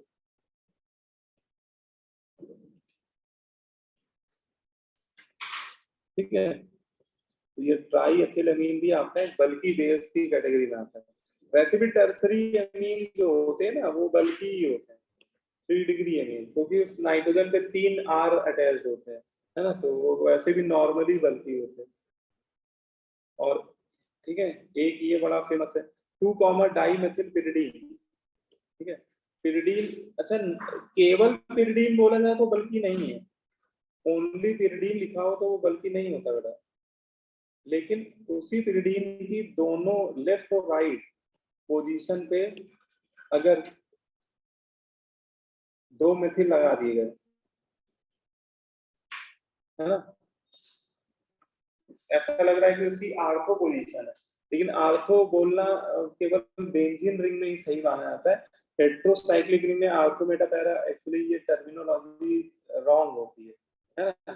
तो यहाँ पे IUPAC नेमिंग से नंबरिंग कर दिया गया कि नाइट्रोजन को 1 दे दिया हेटेरो एटम को, और फिर राइट साइड या लेफ्ट साइड कहीं भी घूम जाओ, ठीक है। तो इसमें एक मेथिल 2 पे आ गया और एक मेथिल 6 पे आ गया, तो इसका IUPAC नेम बन गया 2,6 डाइमेथिलपीरिडीन, और ये भी बल्कि बेस होता है, ठीक है। पिरिडीन के दोनों तरफ, मतलब पिरिडीन के दोनों लेफ्ट और राइट कार्बन पे अगर कोई भी अल्किल लगा दे, मेथिल लगा दे बेटा, अगर आप मेथिल की जगह कोई एथिल लगा देंगे तो वो इससे भी ज्यादा बल्कि हो जाएगा, क्योंकि नाइट्रोजन का लोन पेयर जो है ना वो हिंडर्ड हो जाएगा। जो नाइट्रोजन का लोन पेयर है ना बेटा वो हिंडर्ड है यहाँ पर एक तरह से देखा जाए, ठीक है, इसलिए बल्कि बेस है, ठीक है। क्योंकि नाइट्रोजन पे जो, क्योंकि लोन पे डोनर तो नाइट्रोजन ही होगा,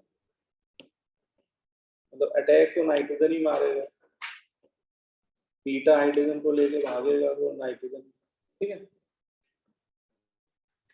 और जैसे ये वाला भी फेमस है नियोपेंटिल ऑक्साइड, तो नियोपेंटिल ऑक्साइड भी एक बल्कि बेस होता है ना। और एक ये भी है डाई आइसोप्रोपिल, ये एक 2 डिग्री अमीन है। वैसे देखो 2 डिग्री अमीन और 3 डिग्री अमीन नॉर्मली कोई भी आर लगा दीजिए वो सब बल्कि होते हैं, इन जनरल याद कर लीजिए, एनी सेकेंडरी अमीन और टर्सरी अमीन, है ना। नाइट्रोजन पे 2 आर बैठ रहे हो और 3 बैठ रहे हो तो बहुत ही बढ़िया, है ना। तो ये सब बल्कि बेस में आता है। हाँ 1 डिग्री अमीन बल्कि नहीं होता है, अगर ओनली मेथिल अमीन, ओनली एथिल अमीन ये लिखा हो तो ये बेटा बल्कि नहीं होता, 1 डिग्री अमीन बल्कि बेस में नहीं आता, लेकिन 2 डिग्री अमीन और 3 डिग्री अमीन इन जनरल बल्कि बेस होते हैं। तो बस इतना ही है बेटा, है ना। गिनो तो शायद काउंट भी कर सकते हो, 1 2 3 4 5 6 स्टैंडर्ड एग्जाम्पल, इन्हीं यही घूमते फिरते आपको मिलेंगे, ठीक है।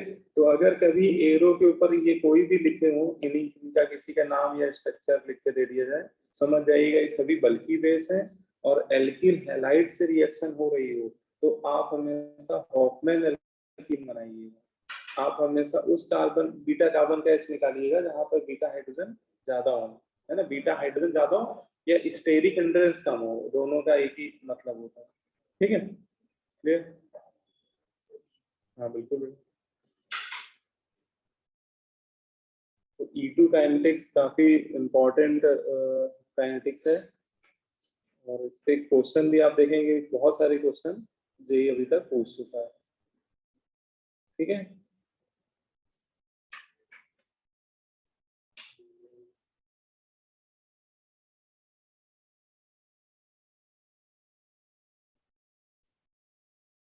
बोलो भाई, समझ में आ रही है बातें?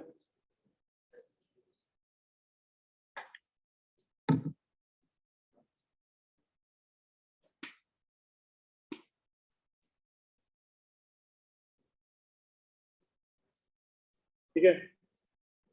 अब इसमें स्टीरियो केमिस्ट्री क्या कहती है, E2 की स्टीरियो केमिस्ट्री भी इंपॉर्टेंट है, स्टीरियो केमिस्ट्री ऑफ E2। तो इसमें कह रहा है देखिए, जब E2 काइनेटिक्स होती है उस समय the orientation of base and leaving group should be anti periplanar in transition state, है ना। ये पॉइंट बड़ा इंपॉर्टेंट है, बोलते हैं कि जब बेस बीटा हाइड्रोजन को निकाल रहा होता है तो उस समय बेस की पोजीशन और लीविंग ग्रुप की पोजीशन एंटी पेरीप्लेनर होनी चाहिए। मतलब क्या है इस बात का, कोई बता सकता है?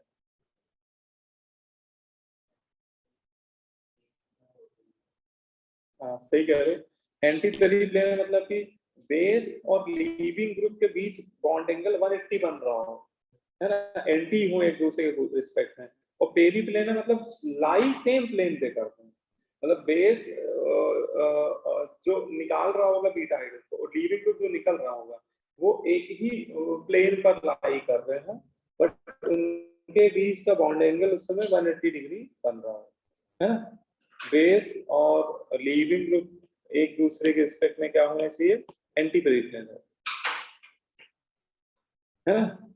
और इस वजह से बोलते हैं कि E2 काइनेटिक्स एक स्टीरियो स्पेसिफिक रिएक्शन है ना। क्योंकि बेस, अच्छा ये बोला जाता है कि बेस इस मौके का इंतजार करता रहता है कि जब बीटा हाइड्रोजन जो होता है ना, वो हेलोजन लीविंग ग्रुप के जैसे ही 180 डिग्री पे आता है तभी वो अटैक मारता है, तभी उसको निकालता है, क्योंकि उस समय वो एंटी पेरिप्लेनर हो रहे होता है। तो ये स्टीरियोकेमिस्ट्री बोलता है। अच्छा, ये तो आपको पता है कि कन्फर्मर्स तो आपने पढ़ी थी कि कार्बन कार्बन के अबाउट रोटेशन फ्री होता है, ठीक है। तो जैसे एक कार्बन पे लीविंग ग्रुप लगा है हेलोजन और दूसरे कार्बन पे बीटा हाइड्रोजन है, तो वो भी तो घूम रहे होंगे, मतलब वो भी तो अपनी पोजीशन चेंज कर रहे होंगे। तो मान लो कि यहाँ पे लगा हुआ है आपका बीटा हाइड्रोजन, एक मार्कर मिलता है, पेन दे दो, पेन से बता देता हूँ। जैसे मान लो कि ये ऑनलाइन वाले बच्चे दिख रहा है तुम लोगों को? Yes yes yes. जैसे ये मार्कर आप देखो, ये पेन देखो, पेन मान लो लीविंग ग्रुप है, ठीक है, और इसके पड़ोस वाले कार्बन पे ये बीटा हाइड्रोजन है, ठीक है, और यहाँ पे कार्बन का एक पेन और देखो, सो वो क्लियर हो जाएगा, है ना। देखो जैसे मान लो कि ये आपका हेलोजन है, ठीक है, ये कार्बन है, अल्फा कार्बन, तो इसके पड़ोस वाला बीटा कार्बन, और यहाँ हाइड्रोजन। अब इसके अबाउट रोटेशन फ्री है, तो ये ऐसे घूम रहे होंगे, ऐसे खूब सारे कन्फर्मर बन रहे होंगे, बाकी और भी ग्रुप होंगे घूम रहे होंगे, लेकिन हमें इन दोनों से मतलब है। तो जैसे मान लो कि एक सिचुएशन ये है कि ये बीटा हाइड्रोजन और लीविंग ग्रुप ऐसे है इस टाइम, तो इस समय बेस नहीं निकालेगा, फिर ये घूम के ऐसा कुछ हुआ, अभी भी नहीं निकालेगा, फिर घूम के ऐसा बना, अभी भी नहीं निकालेगा। ऐसे जब भी 180 है, ऐसी कोई पोजीशन आएगी कि इधर जा रहा है लीविंग ग्रुप और इसके 180 पे आ गया कौन, बीटा हाइड्रोजन, तो अब बेस इसको खींच के बाहर निकाल देगा, पाई बॉन्ड बनेगा और ये एक्स निकल जाएगा। ये जो केस है, ये तो क्यों होता है ना, बल्कि केस नहीं, ये स्टीरियोकेमिस्ट्री है, ये दोनों केस में यही होगा, चाहे बेस बल्कि हो चाहे ना हो। ऐसा अगर सीधे तो सबके को लिखा यही तो यहाँ बताया जा रहा है कि ये जो E2 काइनेटिक्स है, ये आपकी स्टीरियो स्पेसिफिक है। तो इसमें बोलते हैं कि ये जो ट्रांजिशन स्टेट जिस समय बन रही होती ना, ये ट्रांजिशन स्टेट बन ही तब पाती है, ये शायद स्क्रीन हट गया है ना, ये ट्रांजिशन स्टेट बनी तब पाती जब लीविंग ग्रुप और बेस एक दूसरे के एंटी पेरिप्लेनर पोजीशन पे आ गया, है ना, तभी वो ट्रांजिशन स्टेट बन नहीं पाती है ना। जैसे ये वाली ट्रांजिशन स्टेट देखिए, तो ये ट्रांजिशन स्टेट तभी एग्जिस्ट करती है जब, तभी देखो इसको ऐसे बनाया जाता है कि बेस की डायरेक्शन और लीविंग ग्रुप की डायरेक्शन अपोजिट जानबूझ के दिखाई जा रही है यहाँ पे, जिससे थोड़ी फीलिंग आए कि हाँ ये दोनों एक दूसरे के एंटी पेरिप्लेनर है ना। और बेस उसी समय खींचेगा बीटा हाइड्रोजन को जैसे ही हेलोजन उसके 180 पे आ रहा होगा, है ना। और ये चारों, ये एटम, ये एटम, ये एटम, ये एटम, ये पांचों एटम उस समय सेम प्लेन पे भी लाई कर रहे हैं, है ना, इतना पोर्शन जो है वो सेम प्लेन पे भी लाई कर रहा है, ठीक है। और ये बात नहीं ना समझे, वो यहाँ पे इस बात से फर्क नहीं पड़ेगा कि बेस बल्कि है या नहीं बल्कि है, तो दोनों ये पॉइंट दोनों के लिए एप्लीकेबल होगा, हर तरह के बेस के लिए होता है एप्लीकेबल, ठीक है। तो ये बोला जाता है कि the orientation of base and leaving group should be anti periplanar in transition state, और इस वजह से E2 काइनेटिक्स क्या होती है, स्टीरियो स्पेसिफिक होती है, और स्टीरियो स्पेसिफिक होने की वजह से इसमें केवल एक ही सिंगल स्टीरियो आइसोमर बन रहा होता है, ठीक है। तो इसमें बोलते हैं कि अभी जैसे E1 में हम लोग क्या कर रहे थे, E1 में जैसे प्रोडक्ट बना रहे थे तो वहां पे एल्कीन, हम लोग बोल रहे थे कि सिस भी बनेगी, अगर एल्कीन के अबाउट GI शो होगी तो सिस भी बनेगी और ट्रांस वाली भी बनेगी, लेकिन E2 में ऐसा नहीं बोलेंगे, या तो सिस बनेगी तो ट्रांस नहीं बनेगी, और ट्रांस बनेगी तो सिस नहीं बनेगी, क्योंकि वो स्टीरियो स्पेसिफिक है ना। क्योंकि जिस समय बेस एच को निकाल रहा होगा उस समय की सिचुएशन पे डिपेंड करेगा कि वो एल्कीन आपकी सिस बन रही है कि ट्रांस बन रही है, ठीक है। तो केवल एक ही स्टीरियो आइसोमर सेलेक्टिवली बन रहा होता है। हाँ, वो अभी एग्जांपल से हम लोग डिस्कस करेंगे कि सिस कब बनेगा या ट्रांस कब बनेगा, ठीक है। तो इसमें ये पॉइंट इंपॉर्टेंट, देखो ये भी लिखा हुआ है, since during formation of TS partial double bond character arises. अच्छा, कह रहा है कि जब टीएस बनता है उस समय partial double bond character arise करता है, so stability of TS depend on stability of alkene, इसलिए बोलते हैं कि एल्कीन की जो स्टेबिलिटी होती है वो ट्रांजिशन स्टेट की जो स्टेबिलिटी होती है वो एल्कीन की स्टेबिलिटी पे डिपेंड करती है ना, क्योंकि जब टीएस बन रहा होता है उस समय partial double bond character arise हो रहा होता है। ठीक है, ओरिएंटेशन ऑफ प्रोटॉन, प्रोटॉन मतलब वो बीटा हाइड्रोजन की बात कर रहे हैं, orientation of beta hydrogen and leaving group should be anti periplanar. ये आप जरूर याद रखिएगा। E2 काइनेटिक्स में प्रोटॉन मतलब बीटा हाइड्रोजन और लीविंग ग्रुप एक दूसरे के रिस्पेक्ट में एंटी पेरिप्लेनर होने चाहिए, है ना, जिस समय ट्रांजिशन स्टेट बन रही है।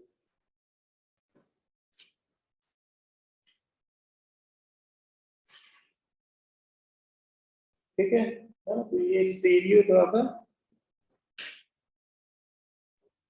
सर एंटी पेरिप्लेन का मीनिंग रिपीट कर दीजिए एक बार। एंटी पेरिप्लेनर को आप स्टीरियो से थोड़ा समझ लीजिए। कन्फर्मर से हम लोग बनाते थे न्यूमैन प्रोजेक्शन में, तो आपने वो स्टेट के बारे में ओरिएंटेशन बेस तो बेस हाँ, वो बेस का मतलब प्रोटॉन ही, मतलब बेस और प्रोटॉन दोनों सेम प्लेन। हाँ, तो वो चाहे बेस बोल दो चाहे प्रोटॉन बोल दो, दोनों प्लेन सही है, क्योंकि ये 5 एटम सेम प्लेन पे होते हैं। जब E2 हो रही होती है तो ये 5 एटम, देखो ये वाले, देखो बेस हो गया, बेस, बीटा हाइड्रोजन, ये बीटा कार्बन, अल्फा कार्बन और लीविंग ग्रुप, ये सभी एक ही प्लेन पे लाई कर रहे होते हैं, है ना। तो ये है ना, तो हम लोग मेन फर्स्ट तो लास्ट वाले को बोल देते हैं कि जैसे बेस हो गया और लीविंग ग्रुप हो गया, तो ये सेम प्लेन पे है, लेकिन एक्चुअली है वो पांचों प्लेन पे। और एक दूसरे के बीच का एंगल देखो तो बेस ऐसे आके अटैक मार रहा है और लीविंग ग्रुप ऐसे निकल रहा है, तो इनके बीच का एंगल आप देखोगे तो वो एंटी होना चाहिए। एक ये पीछे से आके अटैक कर रहा है, ये इधर से निकल रहा है, तो ये एंगल आपका कितना बन रहा है, 180, है ना, तो इसलिए वो एंटी बोला जा रहा है। ठीक है, और इसे आप कन्फर्मर से भी समझ सकते हो। जैसे मान लो कभी कन्फर्मर के रिस्पेक्ट में बनाया जाए ग्राफ डायग्राम, तो ये मान लो कि आपका बीटा हाइड्रोजन है, ठीक है, अगर ये बीटा कार्बन है तो इसका हाइड्रोजन, ये बीटा हाइड्रोजन हो जाएगा, ठीक है। यहाँ पे मान लो कोई आर वार लगे हुए, ठीक है, और इसका फ्रंट वाला कार्बन इसके जस्ट पीछे होगा, न्यूमैन प्रोजेक्शन बना रहे होंगे, है ना, तो वो दिख नहीं रहा होगा, है ना, वो इधर से दिखा देता हूँ, डॉटेड बना देता, ठीक है। लीविंग ग्रुप को एंटी होना पड़ेगा, तो मतलब जिस समय बेस उसको निकाल रहा होगा OH आयन, ठीक है, जिस समय बेस बीटा हाइड्रोजन को रिमूव करा रहा होगा उस समय बेस और लीविंग ग्रुप एक दूसरे की एंटी कन्फर्मर का फॉर्मेशन कर रहे होंगे। अगर उस समय कन्फर्मर बनाया जाए तो इस तरह का कन्फर्मर, है ना, ये आप सब बोल सकते हैं।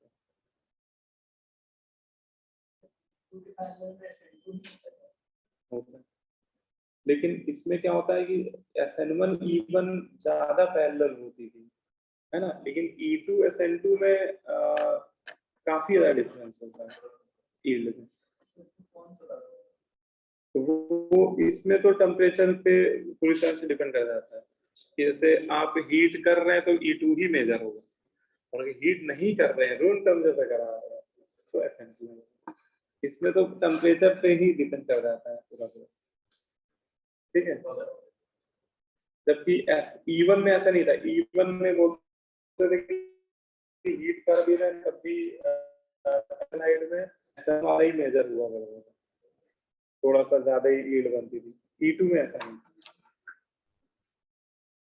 ठीक है ना। ये सब बातें ऐसी, अच्छा लास्ट में ये हेलोजन के लीविंग ग्रुप के रिस्पेक्ट में बताया गया और सबसे इसमें लीविंग ग्रुप एबिलिटी के रिस्पेक्ट में बोलते हैं कि जितना अच्छा लीविंग ग्रुप होगा उतना आसानी से निकल जाएगा, उसकी ट्रांजिशन स्टेट उतनी जल्दी बनेगी। तो अगर आयोडाइड होगा, अगर एल्किल हैलाइड में बोला जाए तो आयोडाइड के रिस्पेक्ट में E2 सबसे फास्ट होती है, तो ये सबसे अच्छा लीविंग ग्रुप होता है हैलोजन में। फिर ब्रोमाइड, फिर क्लोराइड, और फ्लोराइड सबसे बैड लीविंग ग्रुप है चारों में, है ना। तो अगर हैलोजन का चेहरा बदल रहा हो या लीविंग ग्रुप का चेहरा बदल रहा हो तो भी रेट डिपेंड करेगा, है ना, और वो डिपेंड करेगा जितना बढ़िया लीविंग ग्रुप होगा उतना E2 रिएक्शन का रेट रिलेटिवली ज्यादा होगा। ठीक है सर ना? इसमें SN2 पैनल में होती है? हाँ, क्या करो बेटा SN2? सर इसमें पैरेलल में SN2 होती है, तो उसमें सर SN1 हो रही है E1 में सर। हाँ, E2 के पैरेलल में SN2 चल रही होती है, लेकिन ये थर्मोडायनेमिकली कंट्रोल्ड होती है E2। तो अगर मान लो हीट करके हीटिंग साइन लगा हुआ है तो फिर आप ऐसे E2 से ही मेजर प्रोडक्ट बन रहा होगा, है ना, और काफी ज्यादा डिफरेंस होगा यील्ड में। जैसे मान लो कि लगभग 85% E2 हो रही होगी तो 10-15% आपकी SN2 हो रही होगी। तो देख लेंगे कि अगर साइन है तो हम लोग E2 वाला ही मेजर बोला करेंगे, और अगर हीटिंग साइन नहीं है और स्ट्रॉन्ग न्यूक्लियोफाइल है तो SN2 फिर बोलेंगे मेजर। ठीक है, आ रही बात समझ में? यस। है ना, वो तो अभी रिएक्शन क्वेश्चन करेंगे तो वहां पे चीजें क्लियर हो जाएंगी सारी। ठीक है, अब इसमें रिएक्शन वाले पार्ट में आते हैं। चलो, अब जैसे कि ये एक एल्किल हैलाइड लिया हुआ है ना, ये एक एल्किल हैलाइड है और इसमें हाइड्रोजन कुछ ज्यादा ही दिखा दी, मतलब हाइड्रोजन आपको इतने दिखाए नहीं जाएंगे कभी जितने मैंने दिखा दिए, है ना, नॉर्मली ऐसा दिखाया जाएगा। ठीक है, ये एक एल्किल हैलाइड आपको दिया गया, इसका IUPAC नेम बनेगा 1 2 3 4 2 ब्रोमो ब्यूटेन। ठीक है, और इसकी रिएक्शन वो सीधे आपसे एल्कोहलिक कराने के साथ करा रहा है, हीटिंग से लगा हुआ है डेल्टा साइन। ठीक है, तो पूछना बताइए मेजर प्रोडक्ट, इसमें ज्यादातर आपसे मेजर प्रोडक्ट ही पूछे आएंगे। ठीक है, मेजर प्रोडक्ट पूछना। तो देखो, अगर देखिए एल्कोहलिक KOH है तो ये तो आप समझ जाइए कि एल्कोहलिक KOH आपका स्ट्रॉन्ग बेस है। ठीक है, वैसे निगेटिवली चार्ज है, न्यूक्लियोफाइल भी अच्छे होते हैं, लेकिन जो हीटिंग साइन है ये कहीं ना कहीं हिंट दे रहा है किसकी तरफ, एलिमिनेशन की तरफ, है ना।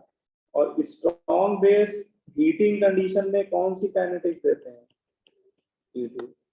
तो ये चीजें थोड़ा सा आपको श्योर कर रही है कि यहाँ पे E2 से मेजर प्रोडक्ट बनना चाहिए, है ना।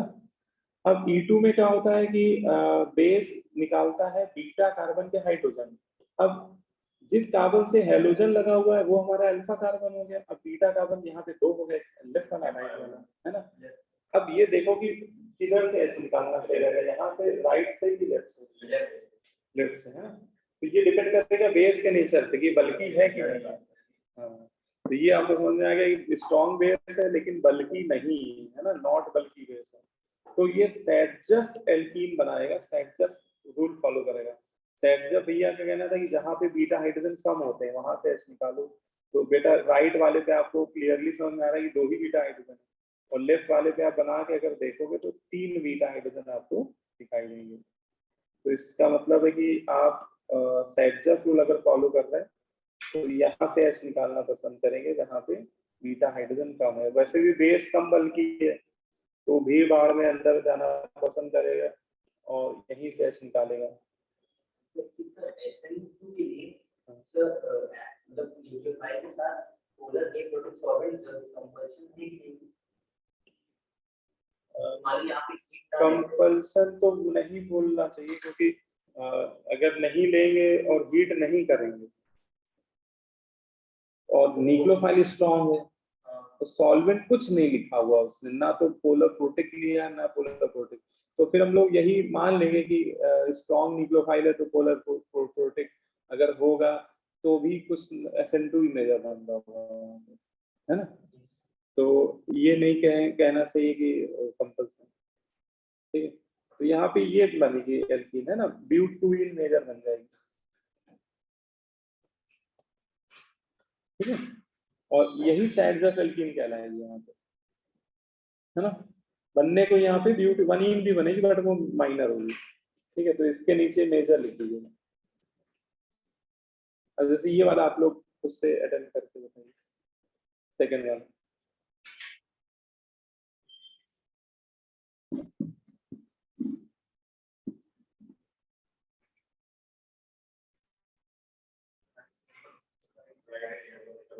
राइट, क्यों?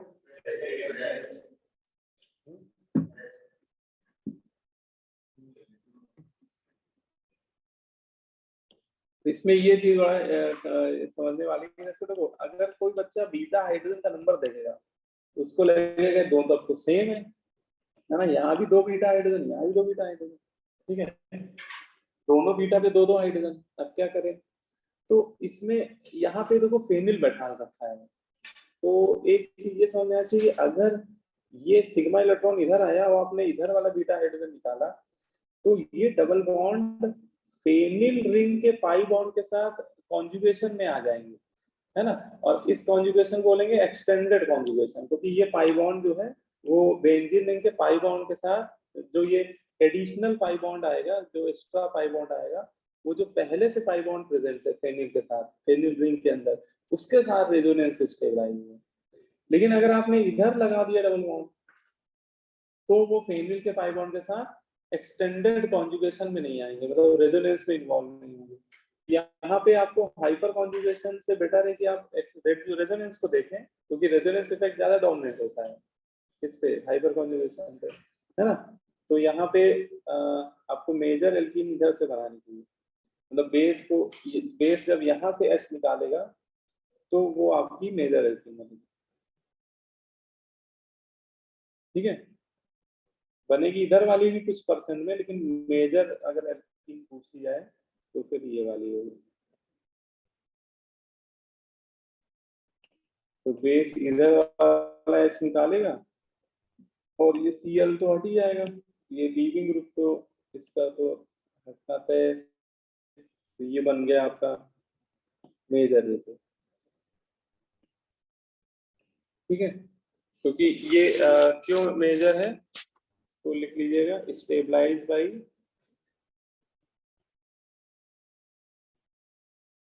एक्सटेंडेड रेजोनेंस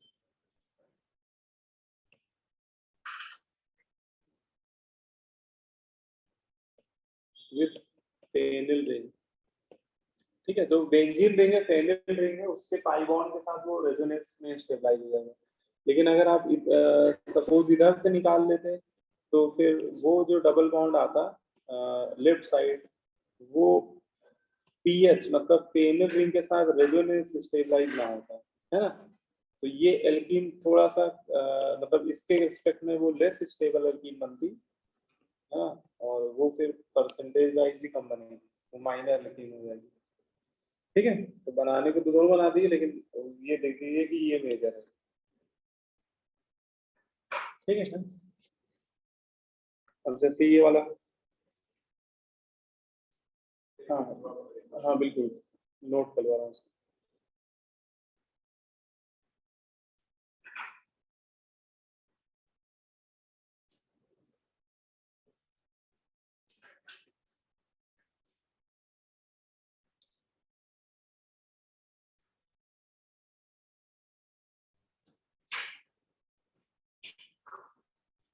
जैसे ये जो क्वेश्चन है इसमें देखिए क्या वो आपको पूछना क्या जा रहा है।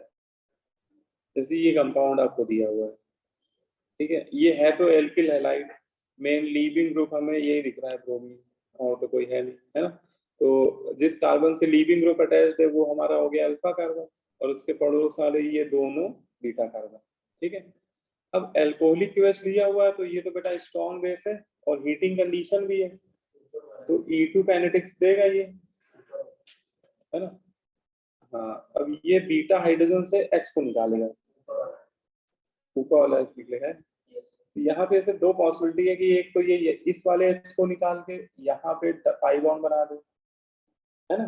दूसरी पॉसिबिलिटी है ये OH माइनस इस वाले बीटा कार्बन पे जो ड्यूटेरियम बैठा हुआ है उसको निकाल दे और यहाँ पे पाई बॉन्ड बना दे।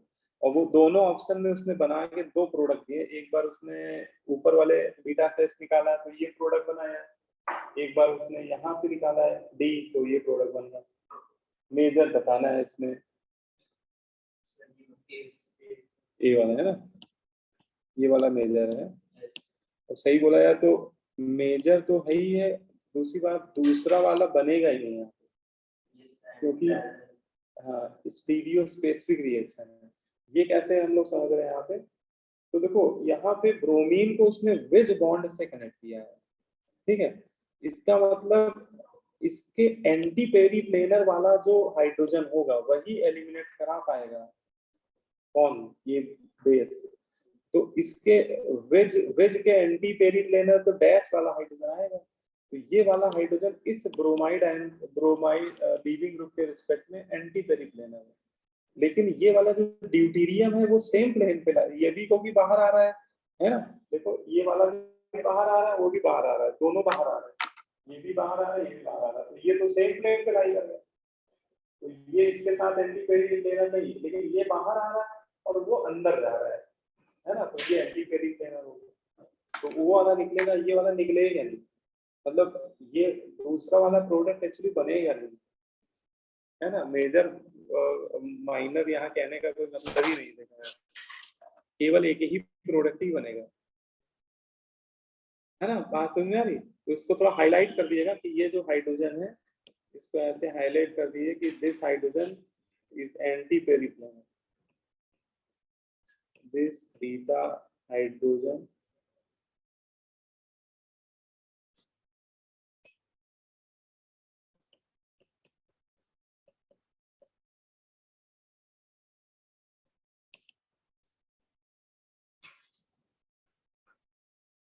ठीक है। तो ये वाला बीटा हाइड्रोजन एंटी पेरीप्लेनर है, तो यही E2 काइनेटिक्स में इन्वॉल्व होगा और इसके जो सिग्मा इलेक्ट्रॉन होंगे वो इधर मूव करेंगे और ये ब्रोमाइड आयन निकल जाएगा, ठीक है। तो आपका एक ही प्रोडक्ट बनेगा ही, ये डी वाला नहीं, ठीक है ना। क्लियर हुई बात। तो ये सब बातें बहुत बेसिक है, लेकिन क्वेश्चन ये सब पूछे गए इस तरह के क्वेश्चन, ठीक है। तो स्टीरियो को समझते हुए हम लोग आंसर दिया करेंगे।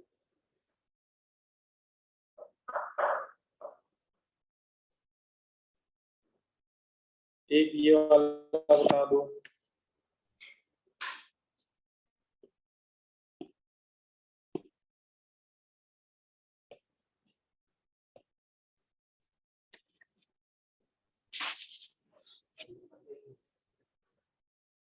तो इसमें ब्रोमीन जिस कार्बन से कनेक्टेड है वो अल्फा है ना, ये अल्फा कार्बन हो गया।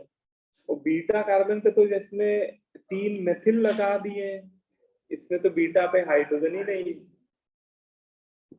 तो क्या हो पाएगा एलिमिनेशन, नहीं हो पाएगा, क्योंकि इसमें कोई रीअरेंजमेंट तो होता नहीं। जैसे E1 अगर E1 होती तो पॉसिबिलिटी थी कि Br हटता है, यहाँ कार्बोटाइल बनता, फिर एक मेथिल रीअरेंज कर जाता, तब तो उसमें पॉसिबिलिटी थी। लेकिन E2 काइनेटिक्स में कार्बोटाइल बनता ही नहीं है, वो तो फ्लैट अल्फा बीटा एलिमिनेशन होती है, मतलब अल्फा से निकलता है हाइड्रोजन और बीटा से हाइड्रोजन कैप्चर करता है बेस। अब इसके लिए कम से कम एक बीटा हाइड्रोजन होना भी तो चाहिए, है ना। ये लिमिटेशन भी है इसकी E2 की। तो E2 उन्हीं कंपाउंड में हो ही पाता है या उन्हीं एल्किल हैलाइड में हो ही पाता है जिसमें कम से कम एक बीटा हाइड्रोजन हो, क्योंकि बीटा पे हाइड्रोजन ही नहीं होगा तो बेस निकालेगा किसको, है ना। बेस को तो पसंद है बीटा हाइड्रोजन, है ना, मतलब acidic hydrogen, acidic hydrogen beta ही हाइड्रोजन होता है। तो यहाँ पे लिख लेना नो रिएक्शन, यहाँ पे मेजर प्रोडक्ट वो आपको गुमराह कर रहा है, मेजर प्रोडक्ट कहाँ बनेगा, इसमें रिएक्शन ही हो जाए तो बड़ी बात है। तो लिख लिए नो प्रोडक्ट फॉर्म, ठीक है। इसमें लिख लिए E2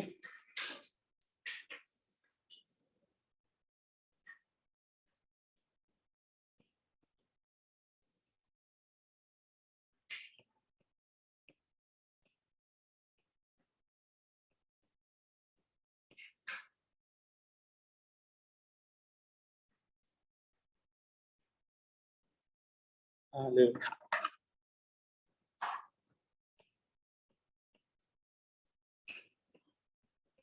ठीक है, तो इसमें ये आप बोल सकते हैं कि ये जो प्रोडक्ट है, मतलब ये जो रिएक्टेंट है वो आपका, उसके पास एक भी बीटा हाइड्रोजन नहीं है, और बीटा हाइड्रोजन नहीं है तो फिर E2 काइनेटिक्स अकर ही नहीं हो पाएगी।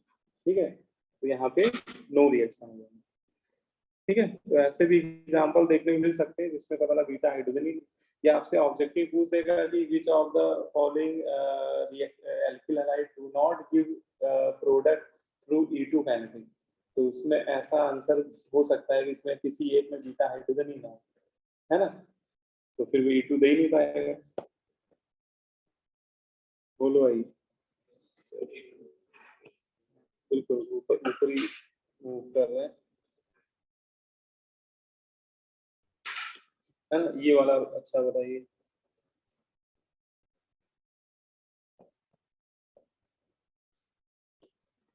इसमें देखिए होगा मतलब E2 काइनेटिक्स,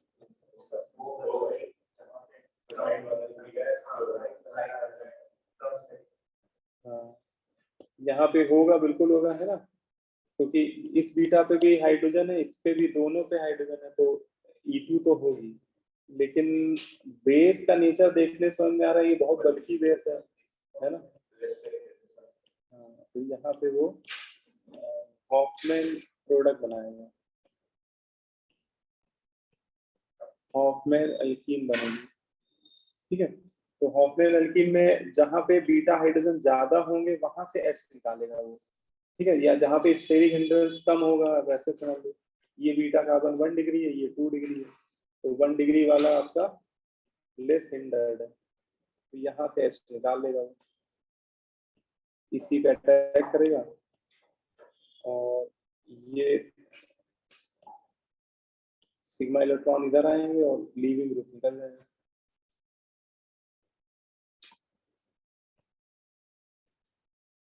बोलो बेटा, समझ में आ रहा है?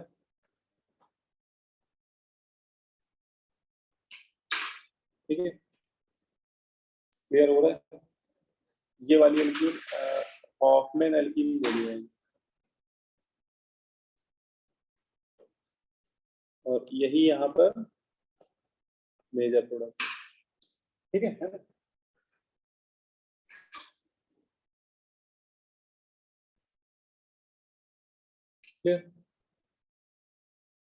चलो चलो, ये वाला बता दो। अच्छा, ये ऑप्शन दिए हुए थे क्या? इनको ऊपर ले लेते हैं।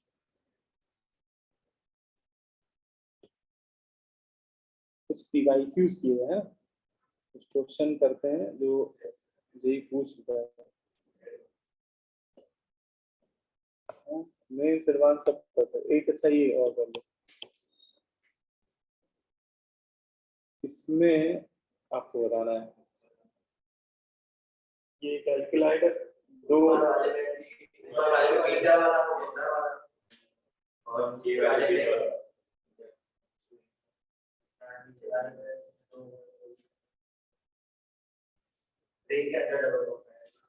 है ना, तो ऊपर वाले में कहाँ से निकाले,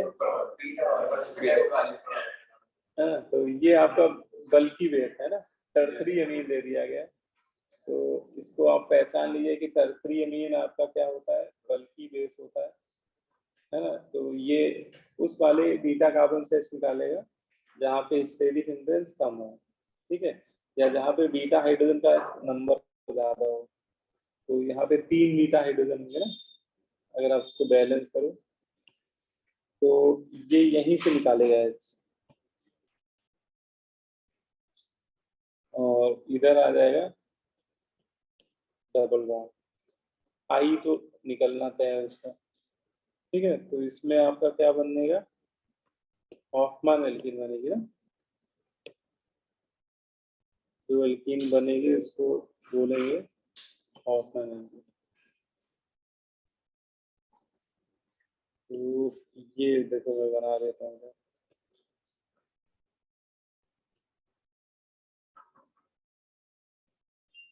ठीक है, तो अच्छा इसमें सेट जब बनेगी कि बिल्कुल नहीं बनेगी, सेट जब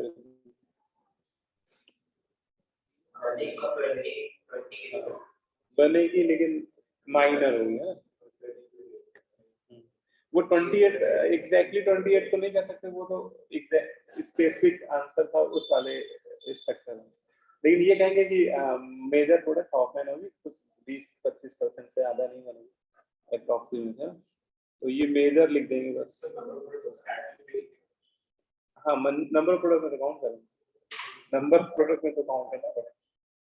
ठीक है, अब लेकिन यहाँ पे इसी कंपाउंड की रिएक्शन मेथॉक्साइड आयन के साथ भी कराए है ना। तो ये आपका बल्कि बेस नहीं है ना, ये आपका कैसा बेस है, नॉर्मल बेस है। तो नॉट बल्कि बेस,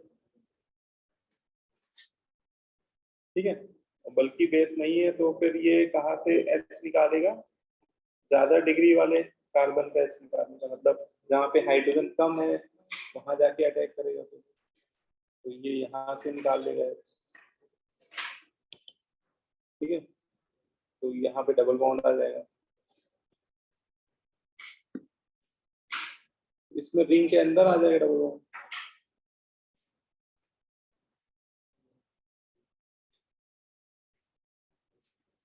इसमें यहाँ पे आ जाएगा,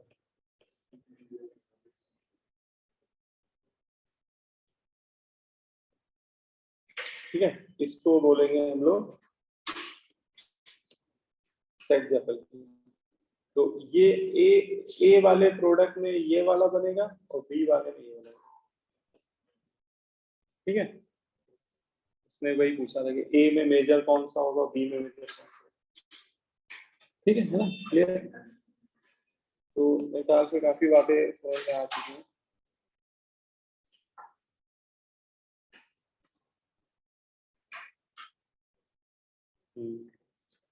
तो बताइए इसमें क्या होना चाहिए। इसमें एल्कोहलिक QH दिया हुआ है ना? तो ये बल्कि तो है नहीं, तो सैडजेफ एल्कीन बनाएगा।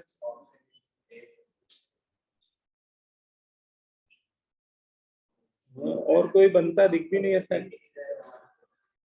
ऑप्शन ही ऐसे डाले कि कोई कंफ्यूजन नहीं होगा इसमें, है ना। ये अल्फा हो गया, ये बीटा हो गया, और एल्कोहलिक कोई बल्कि तो है नहीं, इसमें एक ही बीटा है ही और कोई बीटा है ही नहीं, तो यहीं से निकल जाएगा। तो आपका ये बन जाएगा CH3 CH3 double bond CH, ठीक है। ये आंसर हो गया, है ना।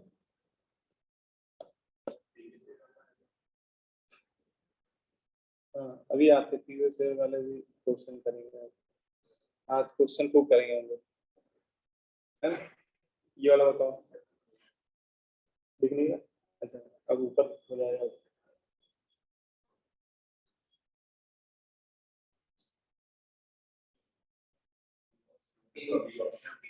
बी बी ऑप्शन है ना,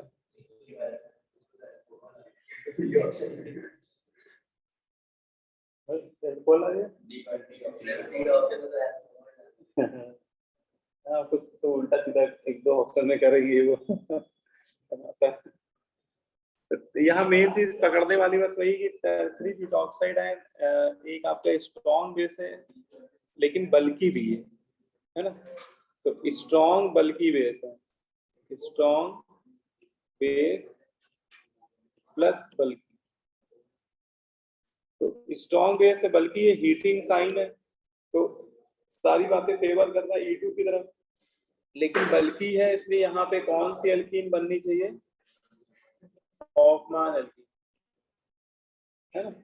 इसका मतलब बेस वहां से H निकालना पड़े, उस बीटा कार्बन से H निकालना चाहेगा जहां पर हाइड्रोजन का नंबर ज्यादा हो, है ना। और ज्यादा हाइड्रोजन इधर बैठे हुए हैं राइट साइड, तो ये यहाँ का H निकालेगा और ये सिग्मा इलेक्ट्रॉन इधर घूम जाएगा, Cl हट जाएगा, तो ये बन जाएगा, बी बन जाएगा, ठीक है। ऑप्शन इस तरह से आपको पहचाने होंगे।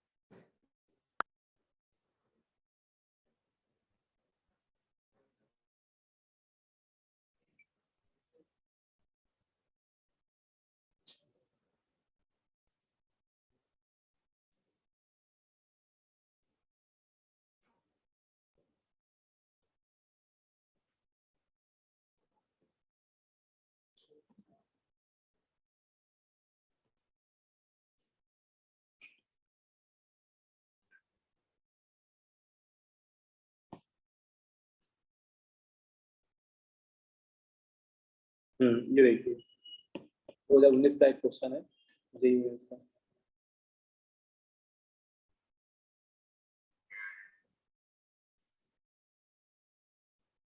दो हैलोजन लगा रखे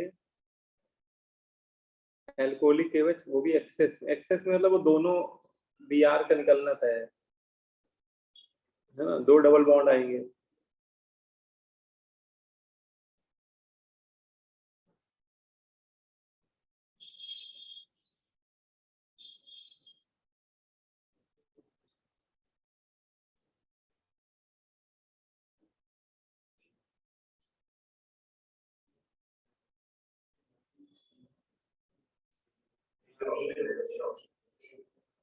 क्यों?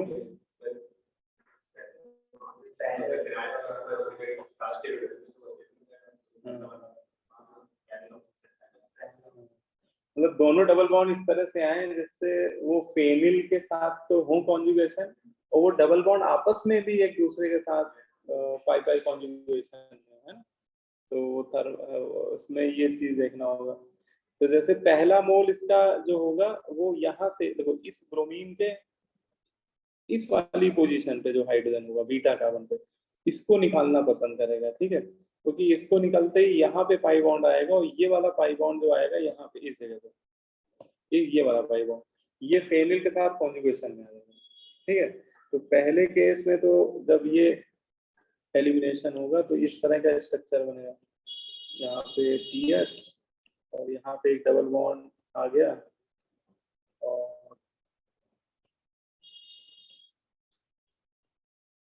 तो यहाँ पे ब्रोमीन, ठीक है।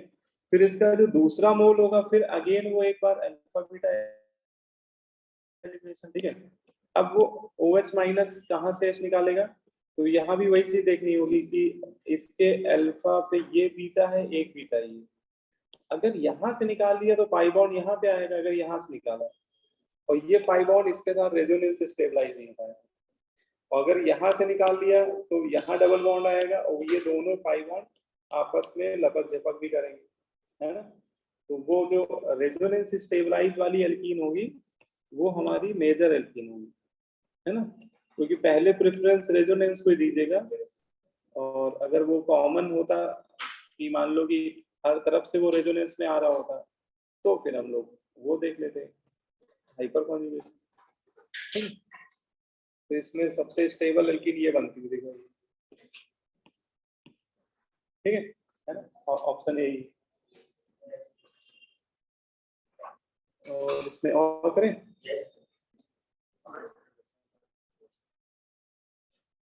बात सही कह रहे हो।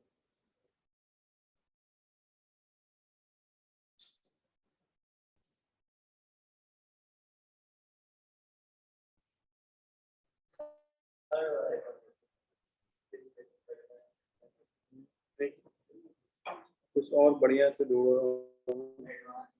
ये कर लो, अभी वो भी बता देंगे।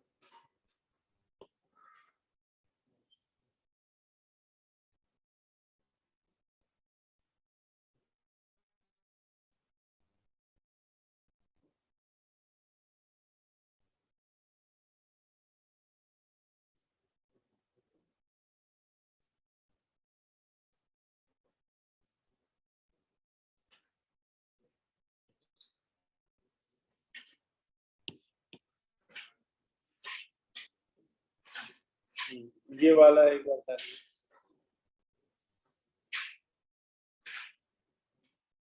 ठीक है, इसमें देखिए एक तो कीटोन है, एक अल्कोहल है, पहले वो PBr3 से रिएक्शन दे रहा है, तो पहले तो ये डिसाइड करो PBr3 किससे रिएक्शन, OH की जगह Br आएगा, Br है ना।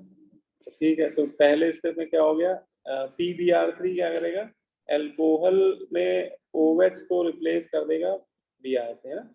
SN2 टाइप की मैकेनिज्म होती है, लेकिन यहाँ पे मैं डायरेक्ट प्रोडक्ट बना दूँ, ठीक है। SN2 वैसे रिएजमेंट होता है। अब यहाँ पे अगला स्टेप आपका देखो E2 दिख रहा है, KOH ले रहा है, वो भी अल्कोहलिक, है ना। तो अल्फा बीटा एलिमिनेशन होगा, अल्फा कार्बन से ब्रोमीन निकलेगा, अब आपको ये डिसाइड करना है कि किस बीटा से H निकलेगा नीचे वाले हाँ, क्योंकि यहाँ पे डबल बॉन्ड आएगा तो वो इस कार्बोनिल के पाई बॉन्ड के साथ कॉन्जुगेशन में आ जाएगा, है ना, तो स्टेबल एल्कीन बनेगी। तो ये चीज आपको कई बार जे एनडीए वाले देखो इस कॉन्सेप्ट पे बेस्ड क्वेश्चन पूछ रहे हैं, ठीक है ना। इसमें आपका मेजर प्रोडक्ट मेजर ही पूछ भी रहा है देखो, है ना, तो तीसरा आंसर हो जाए। सर हाँ बोलो बेटा। सर यहाँ पर अल्कोहलिक क्योएच के साथ हीट वाला साइन नहीं था, तो सर यहाँ पर SN2 नहीं होगी।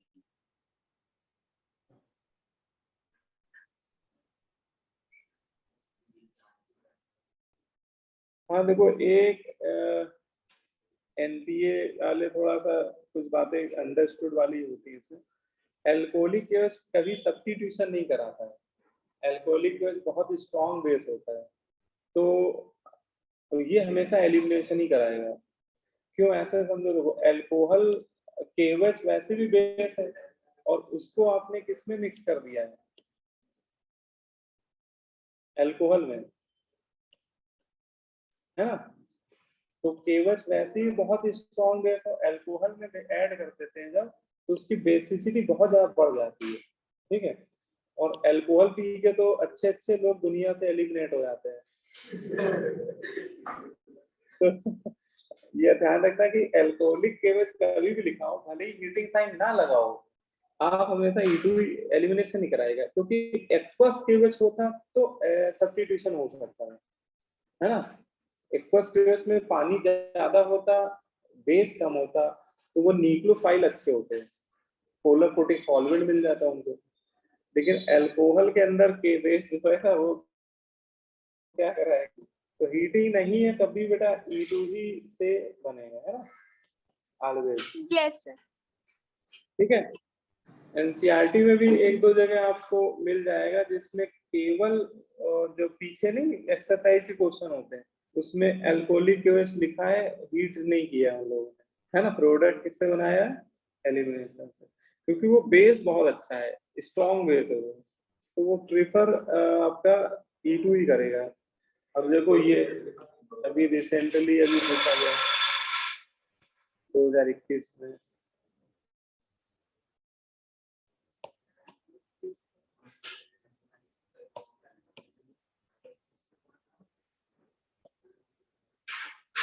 है ना, ये वाला देखो 2021 में पूछा गया क्वेश्चन। रीजन क्या लिया हुआ है, NaOH, और NaOH को इसमें डिसॉल्व कर दिया एथेनॉल में, तो ये अल्कोहलिक NaOH हो गया, ये भी क्या कराएगा, एलिमिनेशन, जबकि हीटिंग साइन नहीं है। अच्छा, इसमें उसने कंफ्यूजन नहीं क्रिएट किया, कहीं अल्कोहल बनाया भी, शायद उसने कहीं सब्स्टिट्यूशन नहीं किया है, कंप्लीट OH लगाया है उसने, लेकिन वही बात है अल्कोहलिक के वजह से तो बेसिसिटी बहुत ज्यादा डोमिनेंट है उसकी न्यूक्लियोफिलिसिटी पे, बहुत कंसंट्रेट बेस बन गया ना, तो एलिमिनेशन से बनाएगा ये। अब इसमें ये देखना होगा कि पॉसिबिलिटी देख लो कि ये अल्फा, ये बीटा, ये बीटा, अच्छा इस बीटा से निकालना कैसे ही है, डबली बॉन्डेड वाले बीटा, क्योंकि वहां पे एस कैरेक्टर ज्यादा है तो वो हाइड्रोजन बहुत आसानी से निकलेंगे नहीं, तो यहाँ पे आप कहाँ से निकालो, यहाँ से निकालो और यहाँ डबल बॉन्ड ले आओ, तो वो कॉन्जुगेशन में भी आ जाएगा। ऐसा प्रोडक्ट बनाया एक नहीं बनाया, थर्ड बनाया।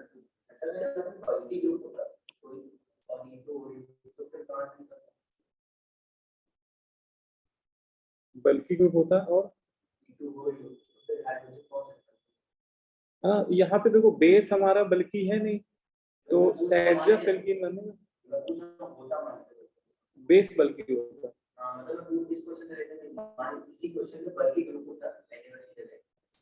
अच्छा टर्सी ऑक्साइड,